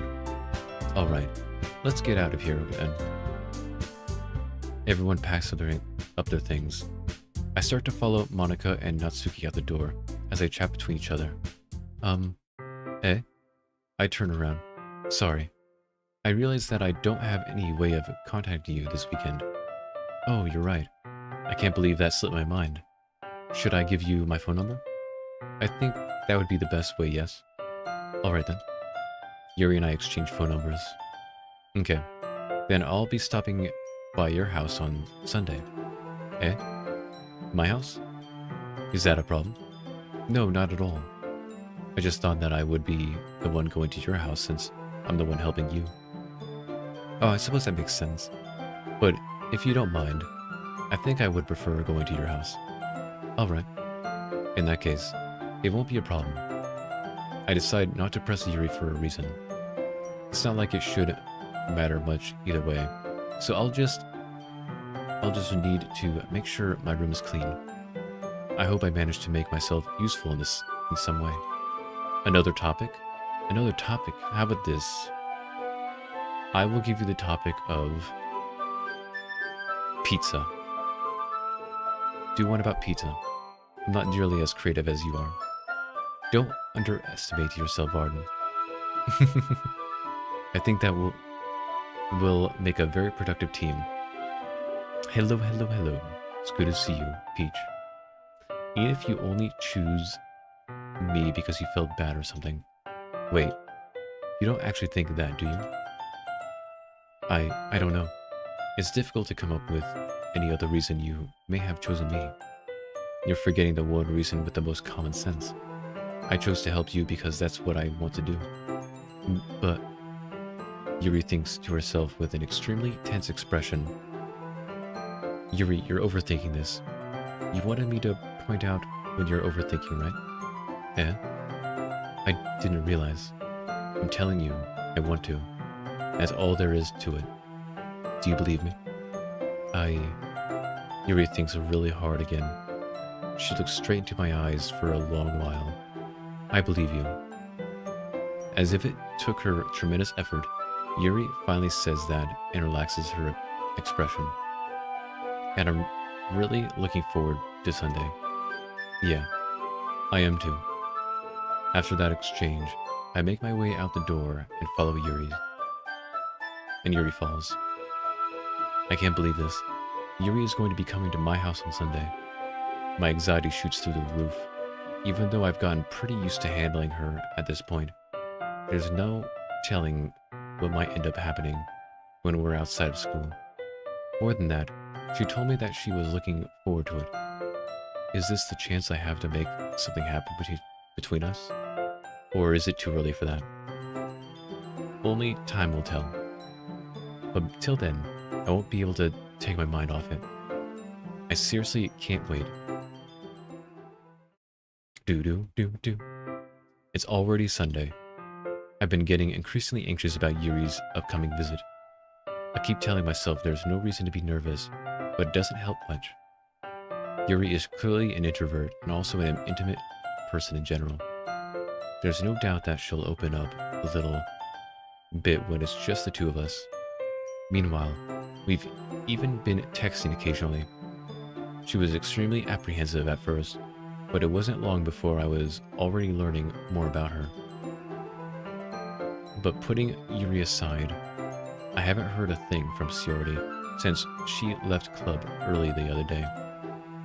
It's not like we text each other all the time or anything, but I've been worried about her in the back of my mind. Between what Shiori said and what Monica said, is it really okay for me to put Shiori's feelings aside when she might need me? How do you feel about Russians? Sorry for the questions. I don't have any particularly, I guess opinions, No particular opinions. I decide to visit Shiori's before Yuri comes over. Rather than asking, I simply tell her I'm coming over. Much like we've done in the past. Hello, Koyori. It's good to see you. Once I reach Shiori's house, I knock on the door before entering it myself. And I'm leaving again. Goodbye. Again, we used to play so often that we've made it a habit of simply entering each other's houses like we were a family. The house is quiet. Shiori isn't anywhere on the first floor, so I assume she's up in her room. It's already strange for her not to run down and greet me. I head up to her bedroom, where I finally find her. Shiori. Hi, Varden. I sit down in her room. Shiori forces a smile, but it's easy to tell that she's different. There's a minute of silence between us. You haven't come over like this in a long time, have you? I guess you're right. It's been a long time. She's alive, thanks. Not much has really changed, has it? Shiori's room is as messy as it's always been. Yeah, don't freak out. No one freak out. I also recognize the same stuffed animals and wall decorations as she's had for years now. If you came over more often, it wouldn't be such a mess. That's because I end up cleaning it for you. How come you suddenly wanted to come over today? Aren't you supposed to see Yuri today? Yeah, but... Wait, how did you know that? Shiori had already left by the time we decided that last meeting. Monica told me. It's only natural for her to keep me informed about festival preparations, right? I wrote a bit back. What? What is confessing? What's happening? Oh, that's true. But what about you? Aren't you going to be helping Monica today? Of course, but I'm just helping her online. We didn't plan to meet up or anything. So it's just me and Yuri then. Yep. There's more silence between us. Shiori stares in a random direction. Everything about her behavior is really uncharacteristic. I finally get to the point. Are you confessing your... Oh my goodness. I just wanted to see how you were doing. She's eating pizza. Nice. After you left on Friday, when something's wrong, you can't hide it from me. I know you too well. So? Shiori smiles, shaking her head. That's no good, Varden. Huh? Why can't it just be like it's always been? This is all my fault. If I didn't get so weak and accidentally express my feelings, if I didn't make that stupid mistake, then you wouldn't have been worried about me at all. You wouldn't have come here. You wouldn't have even been thinking about me right now. But this is just my punishment, isn't it? I'm getting punished for being so selfish. I think that's why the world decided to have you come over today. It just wants to torture me. Shiori. I grab Shiori by the shoulders. What on earth are you saying? Are you listening to yourself right now? I know something happened to you. There's no other explanation for you to be like this. So tell me already, until I know I won't be able to stop thinking about it. Uh, Siori gives me an empty smile. You really put me in a trap, Varden. But you're wrong. Nothing happened to me. I've always been like this. You're just seeing it for the first time. Seeing what? What are you talking about, Siori? You're really just going to make me say it, aren't you, Varden? I guess I have no choice this time. The thing is, I've had really bad depression my whole life. Did you know that? Why do you think I'm late to school every day? Because most days, I can't even find a reason to get out of the bed. What reason is there to do anything when I fully know how worthless I am? Why go to school? Why eat? Why make friends? Why make other people put their energy and caring to waste by having them spend it on me? That's what it feels like. And that's why I just want to make everyone happy. Without everyone worrying about me. Let's go depression. Do I like Monica? Monica's okay. I don't really care that much for Monica. I'm in shock. I can't even figure out how to respond. How is it possible that Siori kept this from me the entire time that I've known her? Did she really want so badly for me to just think about her? Why, Siori? All my mental illness is one person, that's amazing. Yoshi summoned me. My goodness. Why, Siori? Eh? Why is it that you've never told me about this? It almost feels like I've been betrayed as your close friend. Because if I knew, I would have done everything I could to support you. Even if there's only so much that I can do, I would have tried a little bit harder to make every day a little better for you. That's why I'm your friend. All you had to do was tell me. You don't understand at all, Varden. Why do you think I didn't tell you? Because if I told you, then you would have to waste effort caring about me instead of doing important things. I don't want to be cared about. It's bittersweet when people try to care about me. It feels nice sometimes, but it also feels like a bat being swung against my head. That's why I wanted so badly for you to make friends with everyone else. Helping everyone be happy together is the best thing for me. But then I discovered something else too. Seeing you make friends and get closer with everyone in the club, it feels like a spear going through my heart. So that's why I decided the world just wants to torture me. Every path leads to nothing but hurt. You're right that I don't understand. I don't understand your feelings at all, Siori. But I don't need to understand. Whatever it takes for me to help you stop hurting. That's what I'll do. No, Varden. There's nothing. Nothing at all. The only thing that could have helped is if everything could be like it always was. But I was selfish. I finally showed you what a horrible person I am. Tears streaked down Siori's face. I made you join the literature club because I was selfish. And I was punished by my heart hurting in a way that I couldn't understand. And now you came here and I made you hurt too. I'm just weak and selfish. That's all I am. And that's why I'm going to accept these punishments, because I deserve every last one. Without thinking, I once again grab Siori's shoulders. This time, I pull her into a tight embrace. Varden. Siori, I don't care if you feel selfish. I'm really happy that you convinced me to join the club. Seeing you every day makes it worthwhile enough. If I make friends with everyone else, then that's just a bonus. But please never underestimate how much I care about you. I wouldn't have it any other way. Varden, Siori isn't hugging me back. Despite my arms being wrapped around her, Siori's arms remain at her sides. She starts sobbing next to my ear. No, don't do this to me. Please don't do this. Varden, Siori barely manages to speak between her sobs. I don't know if I'm doing the right thing, but all I want is for her to know that I care. If you have it in you to call yourself selfish, then you have to let me be selfish too. No matter what it takes, I'll figure out what it needs to change. I'll make these feelings go away. If there's anything that you need me to do, then you better tell me. I'll get mad if you don't. I don't know. I don't know.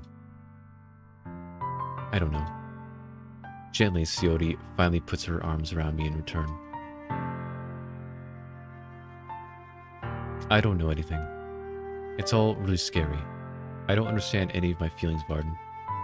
The only time I'm not feeling nothing is when I'm feeling pain. But your hugs are so warm. And that's really scary too. Sayori lets me go. And as she does so, I let her go as well. The festival is tomorrow. Yeah.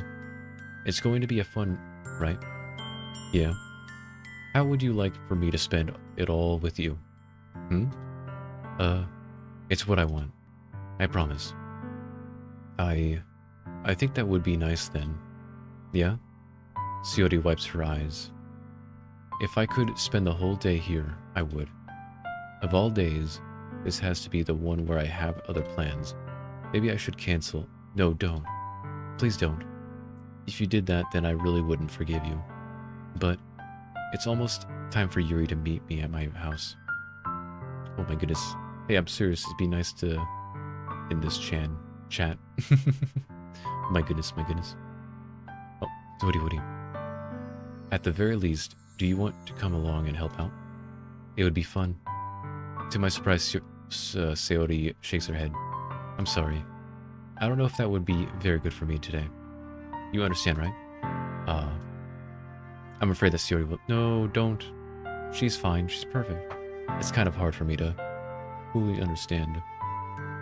But I'm trying my hardest. It's okay. Don't worry too much about it. I'll see you tomorrow, okay? Alright. I look forward to it. I say goodbye to Sayori and exit her house. On the way home, I find myself still feeling uneasy.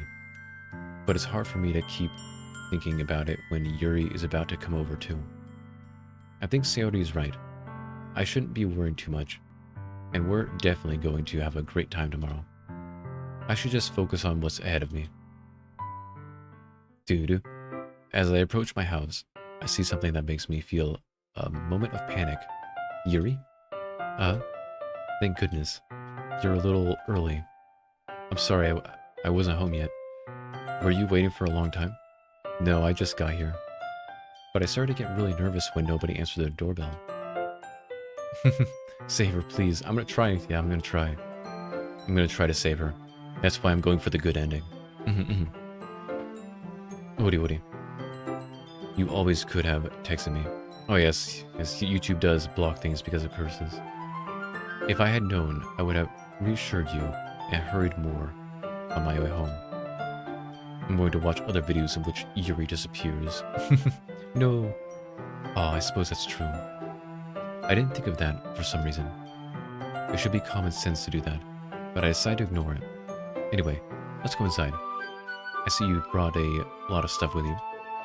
That's right. And did you manage to find everything I asked you to buy as well? Yeah, pretty much. At least, I hope I got everything right. I'm sure it will be fine. I take Yuri to my room. The first thing she does is glance around curiously, which makes me feel anxious. It's so clean. I cleaned it before you came over, so that's very considerate of you to do. Oh no. I would be really embarrassed for my room to be a mess while you were here. Well, I do enjoy cleaning. I would have gladly helped you clean. That would be even more embarrassing. Wait, don't look in there. I snatched at Yuri's wrist, which was in the process of opening a desk drawer of mine. I'm sorry. I wasn't thinking for some reason. I was just spacing out. It's fine. I let go of Yuri's wrist. She puts both her hands firmly in her lap, as if making sure she's keeping track of them. So, should we get started? Yes. I have a few things planned that you can help with. Decorations and other atmospheric enhancements. Atmospheric enhancements? Oh my goodness. You know, mood lighting, aromatherapy candles. Oh wow. I didn't know you planned on taking it that far. Of course. I want to help take our guests to a faraway place. Although many will stop by just out of curiosity. And for cupcakes, I guess. I'm determined to provide an experience that will leave them wanting more. That's great. It's easy to forget that you're a pretty intense person. Huh? Intense? I guess that's the best way to put it. Is that a bad thing? No, not at all. It's something that I like about you, actually. Is that so? That makes me feel relieved. And kind of happy. Yeah, no need to be so anxious. You can relax a little. Relax? I brought some things for relaxation. I was going to use them during the poetry event. Oh yeah? Like what? Let's see. Yuri rummages through her bag. She pulled out a few candles and a wooden cylinder-shaped object. I did some shopping on the way here, so I happen to have these in my bag. I plan to cover the windows in black paper and use the candles to light the room. I think that would be amazing, don't you? Yeah, that would be really neat. What's that wooden thing, though? Oh, this? It's a diffuser for essential oils. How familiar are you with aromatherapy? Not familiar at all. Oh, is that so? It's one of my favorite contributors to a positive atmosphere. You're not a bad streamer. Oh, thank you, thank you. Thank you, thank you. I hope I'm not. What do you? Depending on the oils or herbs you choose, you can change the mood of the air itself. You can even feel it permeate through your body. Relaxation, positive energy, romance, reflection. It's almost like magic. Yuri takes the cylinder and pushes a switch on the button on the bottom. In just a moment, a thin ray of vapor begins to spout through a small hole on the top. Wow, that smells wonderful. Has it already disappeared? No, she came back. It's not fair. I just arrived. What kind of mood is that one for you? This is a jasmine essential oil. It smells a little sweet and flowery, right? Yeah, that's a good way to describe it. You will continue watching other videos, nice. I chose jasmine for the event because it provides more than relaxation. Jasmine enhances your emotions and helps you feel them flow through your body. You feel warmer and your heart pounds more heavily. Don't you think that will be perfect for sharing our poems? It does sound suitable. But you seem to know a lot about this, so I'll trust your opinion with anything. Yuri smiles gently and clearly enjoying herself. She again reaches into her bag and pulls out several spools of thin ribbon. What are these for? Well, did you purchase the origami paper I asked you to get? Yeah, I have it over here. We won't be using the paper for folding origami. What I'd like to do is write a different word on each paper. Oh, YouTube keeps deleting my rap because of gun names. Oh, darn YouTube. Always doing things. We'll need about 100 of them. Oh yeah? What will those be used for? Well, I'm going to cut pieces of ribbons to hang from a doorway of the classroom. Then we can fasten the paper onto the ribbons to create a doorway curtain. Wouldn't that be beautiful? Ah, it would also catch the eye of those passing by the room. It may attract some to peek inside. That's really creative. I had no idea you'd be so good at this, Yuri. Is that so? Well, I suppose I do get a little intense, as you'd put it. Yuri giggles with red cheeks. Is it just me, or is she more relaxed when it's just the two of us? Or maybe it's the excitement she feels from sharing something that she enjoys. Here's a marker, Varden. You can write any characters you want. I'll help you once I finish cutting the ribbons. Alright. Sitting on the floor together, the two of us get to work. I carefully draw a different character on each paper, doing my best to manage my bad handwriting. Yuri unravels a long strand of red ribbon to her desired length. Then she reaches into her bag once more and pulls out a pocket knife. The knife is strangely beautiful. The silver handle has an intricate pattern of waves etched into it. The blade itself is gently tinted blue. That's no ordinary pocket knife. It looks really fancy. Well, embarrassed, Yuri looked away. What is it? You're going to think it's weird. Yuri, whatever it is, I have no reason to judge. To each their own, you know? If you promise you won't be weird now. Yeah, I promise. Alright. The thing is, I'm kind of into knives. They're just so pretty. I can't help it. I don't know what it is. The combination of craftsmanship, feeling of danger, maybe. What am I saying? Please don't think I'm weird for this. You're laughing at me. No, I'm not laughing at you. It's just funny how nervous you got about sharing. It's an interesting thing to be into, yeah, I guess. But I think it's kind of suits you. Suits me? Yeah, it's kind of intense, you know? Besides, it's a really cool looking knife. I can't deny that. It is, isn't it? Yuri relaxes her expression once again. Would you like to hold it? Sure, I'll check it out. Yuri carefully hands me the knife, with the handle facing me. I take it and turn it around in my hands. It feels heavy and extremely solid. Where do you even get a knife like this? Curious of its sharpness, I feel it point to the knife with my index finger. Ow! Varden! Why did you do that? I didn't expect it to be that sharp. It's a knife, man. I barely touched it at all.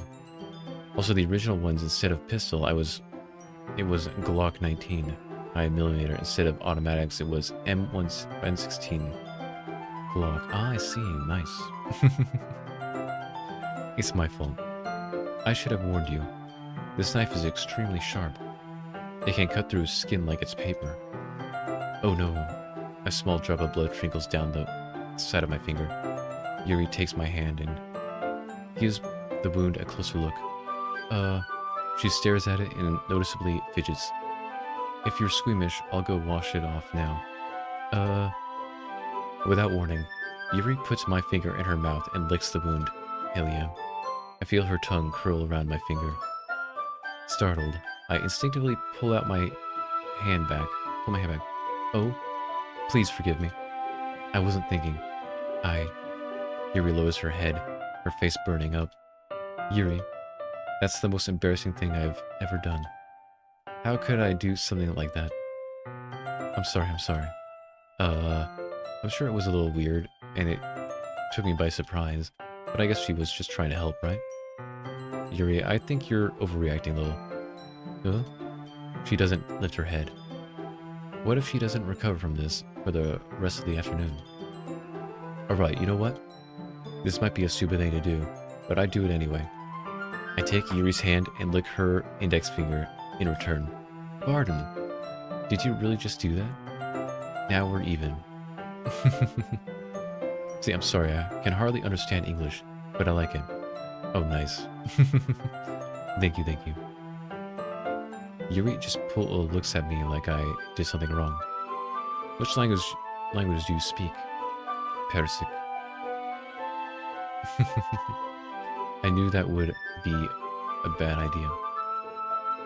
If not for the sweet aroma of the jasmine oil, the air would be extremely heavy right now.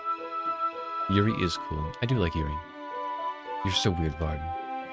Yuri giggles shyly. They speak Russian. Yuri calling me weird. I think. I have no response to that. Where do you keep your bandages? I don't think I need one, actually. It was a tiny cut. Look, it already stopped bleeding. I see. As relieving. The tension is quickly lifted. We each resume our respective activities. I watch Yuri's knife cut through the ribbons like it's nothing but air. Russian. Meanwhile, I continue to make progress on the paper.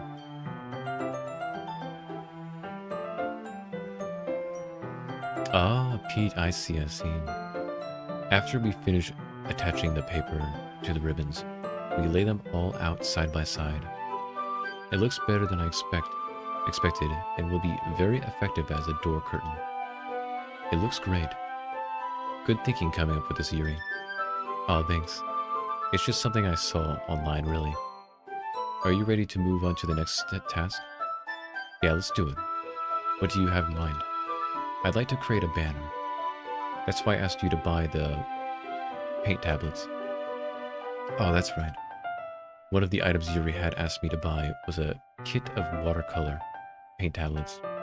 We'll need about 6 cups of water to put each of the tablets in. Do you mind fetching those for us? Of course not. 6 cups of water. I'll be right back in a minute. Thank you very much.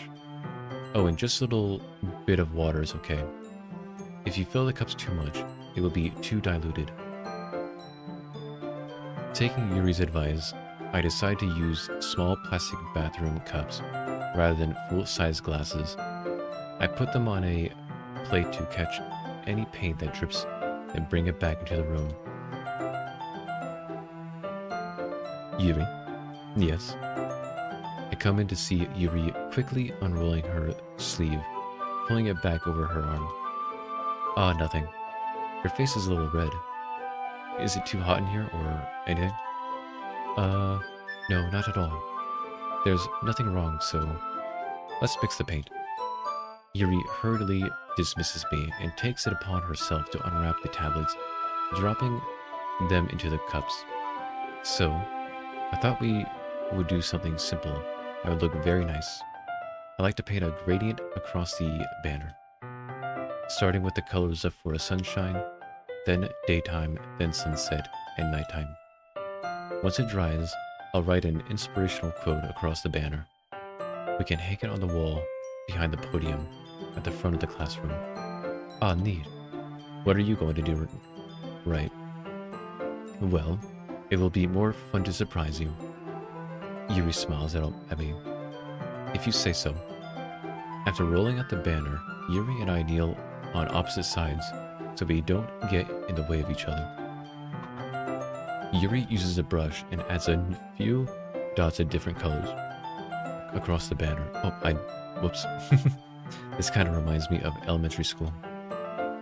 Painting on a banner with watercolors feels a lot like the art class projects we had back then. Yuri. I'm relaxing. Oh, I'm sorry if this feels too childish. No, I didn't mean that at all. It's kind of fun, you know? Yeah, it is fun. I'm glad you feel that way too. Yuri stops painting for a moment, thinking to herself, for me, I don't need to go out and do crazy things to have fun. In fact, I usually don't even want to. I just like when I can spend time with one other person. Even if it's something simple, like reading. It doesn't even matter if we don't talk much. Just having a friend next to me makes things feel a little bit nicer. I think that's all it takes for me to be happy. Is that so? Even if Yuri and I are quite different, I can understand where she's coming from. I feel that way about things like anime and games, where simply sharing the experience with someone can make me happy. I think I feel the same way. Yuri smiles gently. I knew you'd understand. Yuri leans over the banner to grab an unused paintbrush, but I move at the same time, causing my head to bump into hers. Sorry. Yuri reels back, and I quickly lift my hands in surprise. Are you hurt? No, I'm not hurt. It's just startled me, that's all. Sorry, I should have asked you to get it for me. Where'd the chat be? It's not your fault. Oh, your face. There are droplets of paint on Yuri's face and neck. Is there something on my face? Yeah, I accidentally got paint on you. Sorry, it's totally my fault. I'll get a towel right away. I rush out and fetch a small towel. Then I dampen it with hot water. I return to my room and kneel back down in front of her. Here. I pat down Yuri's face and neck with the towel. Oh, is something wrong? It's hot, I just didn't expect it. Sorry, I didn't want to use cold water. Having finished, I start to retract my hand. But Yuri suddenly holds my wrist. Wait. Eh? Just for a little longer. It feels really nice. I keep my hand still against Yuri's neck. She looks into my eyes. It's an intense expression that I recognize from when she reads her books. Almost as if she's lost in a daze, enveloped by her own thoughts. She breathes gently, half through slightly parted lips. What is happening? Is it the aroma of the jasmine oil giving me this dizzy feeling? Yuri's gentle fingers wrapped around my wrist send a tingling sensation through my arm. And suddenly, her face seems to be much closer to mine than it was just a moment ago. Yuri slowly pulls away. Sorry. I've been feeling a little lightheaded today. Let me do space out. It's fun. It's fine. The moment is over as soon as it began. Yuri picks up her brush again, but her movements seem clumsier, like she's unable to focus. I remain silent, forced to ignore the event that just transpired. I hesitantly retrieve my own brush and continue following Yuri's example. That should do it. Yuri is cool. I finish filling the night sky with white dots and that look like stars. Looking at the banner as a whole, it's very pretty and natural looking. I think it came out better than I expected. I'm really happy with the results.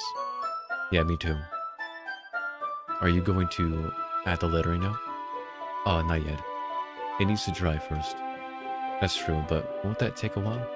Well, perhaps it would be best to leave it here and then have you bring it in the morning. I can do the lettering in the classroom before our event starts. Is that okay? That's totally fine. Wonderful. In that case, I don't think there's anything more for us to do here. Phew. You see that like you'd glad it's over. Was I wrong to assume that you were at least enjoying yourself a little bit? Oh no, it's not that. I'm just glad that we managed to get everything done. I see. I am too. I was a little concerned about time. I need to start making dinner soon. Oh, so you don't have any time left? I was secretly hoping we would have extra time after finishing the work. Is this your OC? Looks cool. Oh, you mean me? This is definitely it's close to what I am going for. The the white hair, the green eyes. The outfit itself, although it's close to what I want, this is a free outfit that I put on because I didn't spend any money on this. I made it myself, and then this is a free asset, the outfit. Although it is very similar to what I want. I do want the colors, but I want something different. But it's in the right kind of, the right feel for what I'm going for. But yes, it is. Yuri thinks to herself, I think it would be too irresponsible of me to wait much longer. I'm sorry. I was hoping there would be more time as well. It's probably my fault. What do you normally wear? Is it your Discord profile? Let's see, I do have, I have some, things I have. I know I have some, saved, screenshots of outfits that I want to incorporate and stuff like that. So I do have things. It is more similar to that one, though. That is true. My profile picture. I'm sorry for being such a slow worker. No, it's not your fault at all. And the important thing is that we got everything done, right? Yeah. So, I shouldn't be disappointed or anything. Gathering all her things, Yuri seems to look a little downcast. I understand why. It sounds like she rarely gets the opportunity to spend time with friends in a relaxed environment. But that doesn't mean this is the last time it can happen. Once Yuri packs up, I walk her out the front door.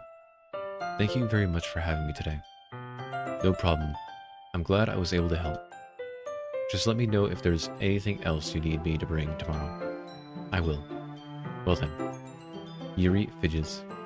I guess I'll see you tomorrow. Wait. I kind of say that without thinking. About today. It's fine that we didn't have as much time as we wanted. Because we can do this again. Welcome back. Whatever you want, you can come over and we can get out somewhere. Go out somewhere. Oh, I forgot you don't like going out much.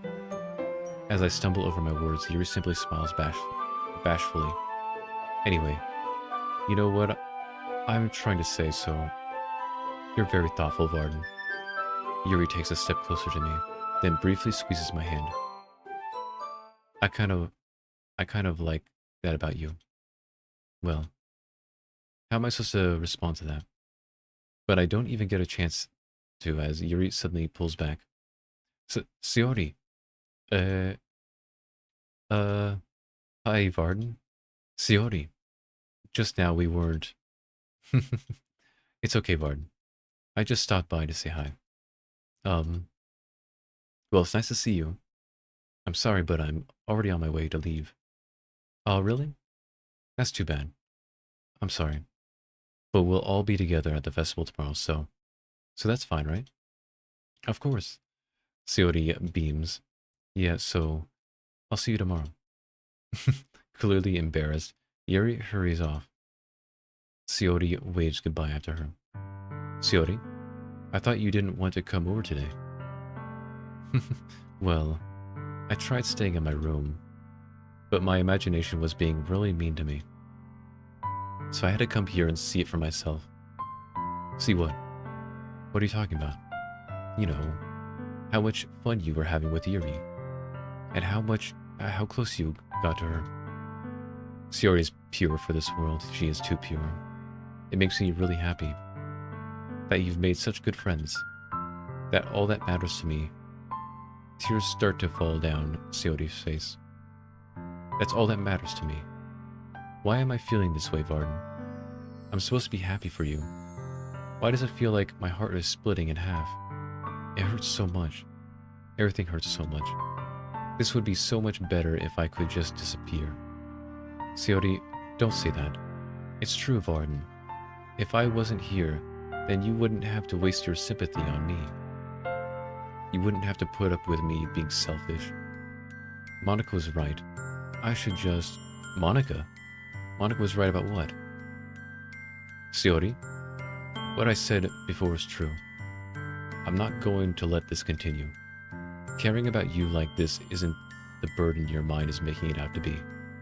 It's something that makes me happy. It's something that I wouldn't trade for anything else. So even if it takes an entire lifetime, I'm going to be by your side until you don't feel any more pain. But Shiori looks away. I put a hand on her shoulder to reassure her. I'm scared, Varden. I'm really scared. What are you scared of, Shiori? I'm scared that I might like you more than you like me. Shiori, it's true, isn't it? I was weak and started to like you too much. I did this to myself. Varden, I like you so much that I want to die. Oh my gosh, that's how I feel. And that's enough, Shiori. I don't want you to hurt anymore. He finally died. No. Just Natsuki. Oh my gosh. I slide my hand down Shiori's arm and squeeze her hand in my own. Do you remember how I said I always know what's best for you? Do you still believe me? Wordlessly, Shiori nods. Even if you don't understand all of your own feelings, I know what you need the most right now. And that's what I'm going to give you. You'll always be my dearest friend. You'll always be my dearest friend. What you need most is for things to be like they've always been. Monica told me the truth. She told me how much happier you seemed after I joined the club. I know you're struggling with some really difficult feelings right now. If I saw Siri on the street, I would. Oh my goodness. But please trust me that I know what's best and what will make you happy in the end. I promise I'll help get things back the way they were. I see. Shiori forces a smile through an incredibly pained expression. Is this what it feels like to get stabbed in the chest? I should write a poem about this. Shiori, it's okay. This is just my punishment, remember? For being so selfish. So please don't worry about these stupid feelings. I know you're right. I knew this whole time that there's no happiness down that path. That's why I came here. Just so I could get the answer I needed to hear. And the other thing, you're also right that I just want to go back to the way it was. I realize that now. You really do know me better than anyone, Varden. I'll trust you with anything. Anything at all. So, Shiori's smiles finally breaks, and all of a sudden she turns around and drops to her knees. I'm sure that was a more intense scream than I gave it credit for. Clutching her head with both hands, screams as loudly as she can. I'm so shocked that I don't know how to react. Shiori looks over her shoulder and flashes me one more weak smile before turning around and running off. Shiori! I'm left helplessly standing in front of my house. Why am I feeling so horrible about this? There's nothing more that I could have done. The most I can do is support Shiori through her feelings and help her out on the path that it's right. She's throwing tantrums, how could she? But I'm having as much trouble understanding Shiori's feelings as she is.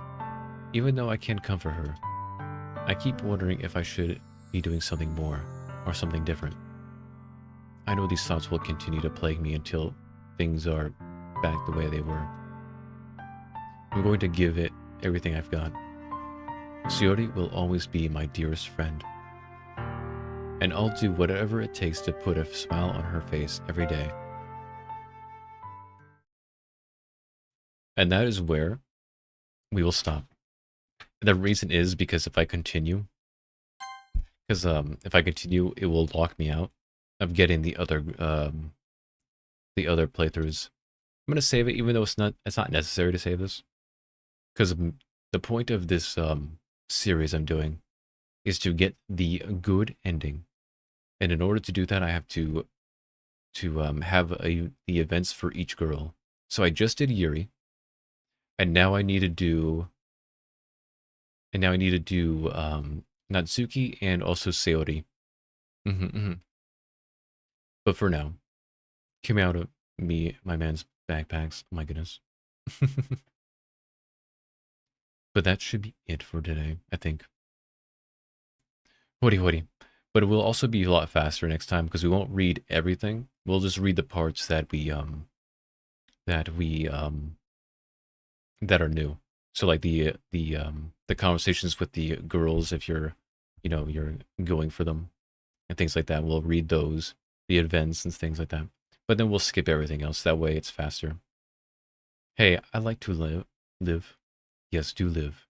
Do live. No God, the Russians are... Oh my goodness. My goodness. You guys. Well, I hope you all enjoyed stream. I certainly enjoy this game. This is the reason why I'm playing it again. Because I enjoy it so much. Gotta get that good ending.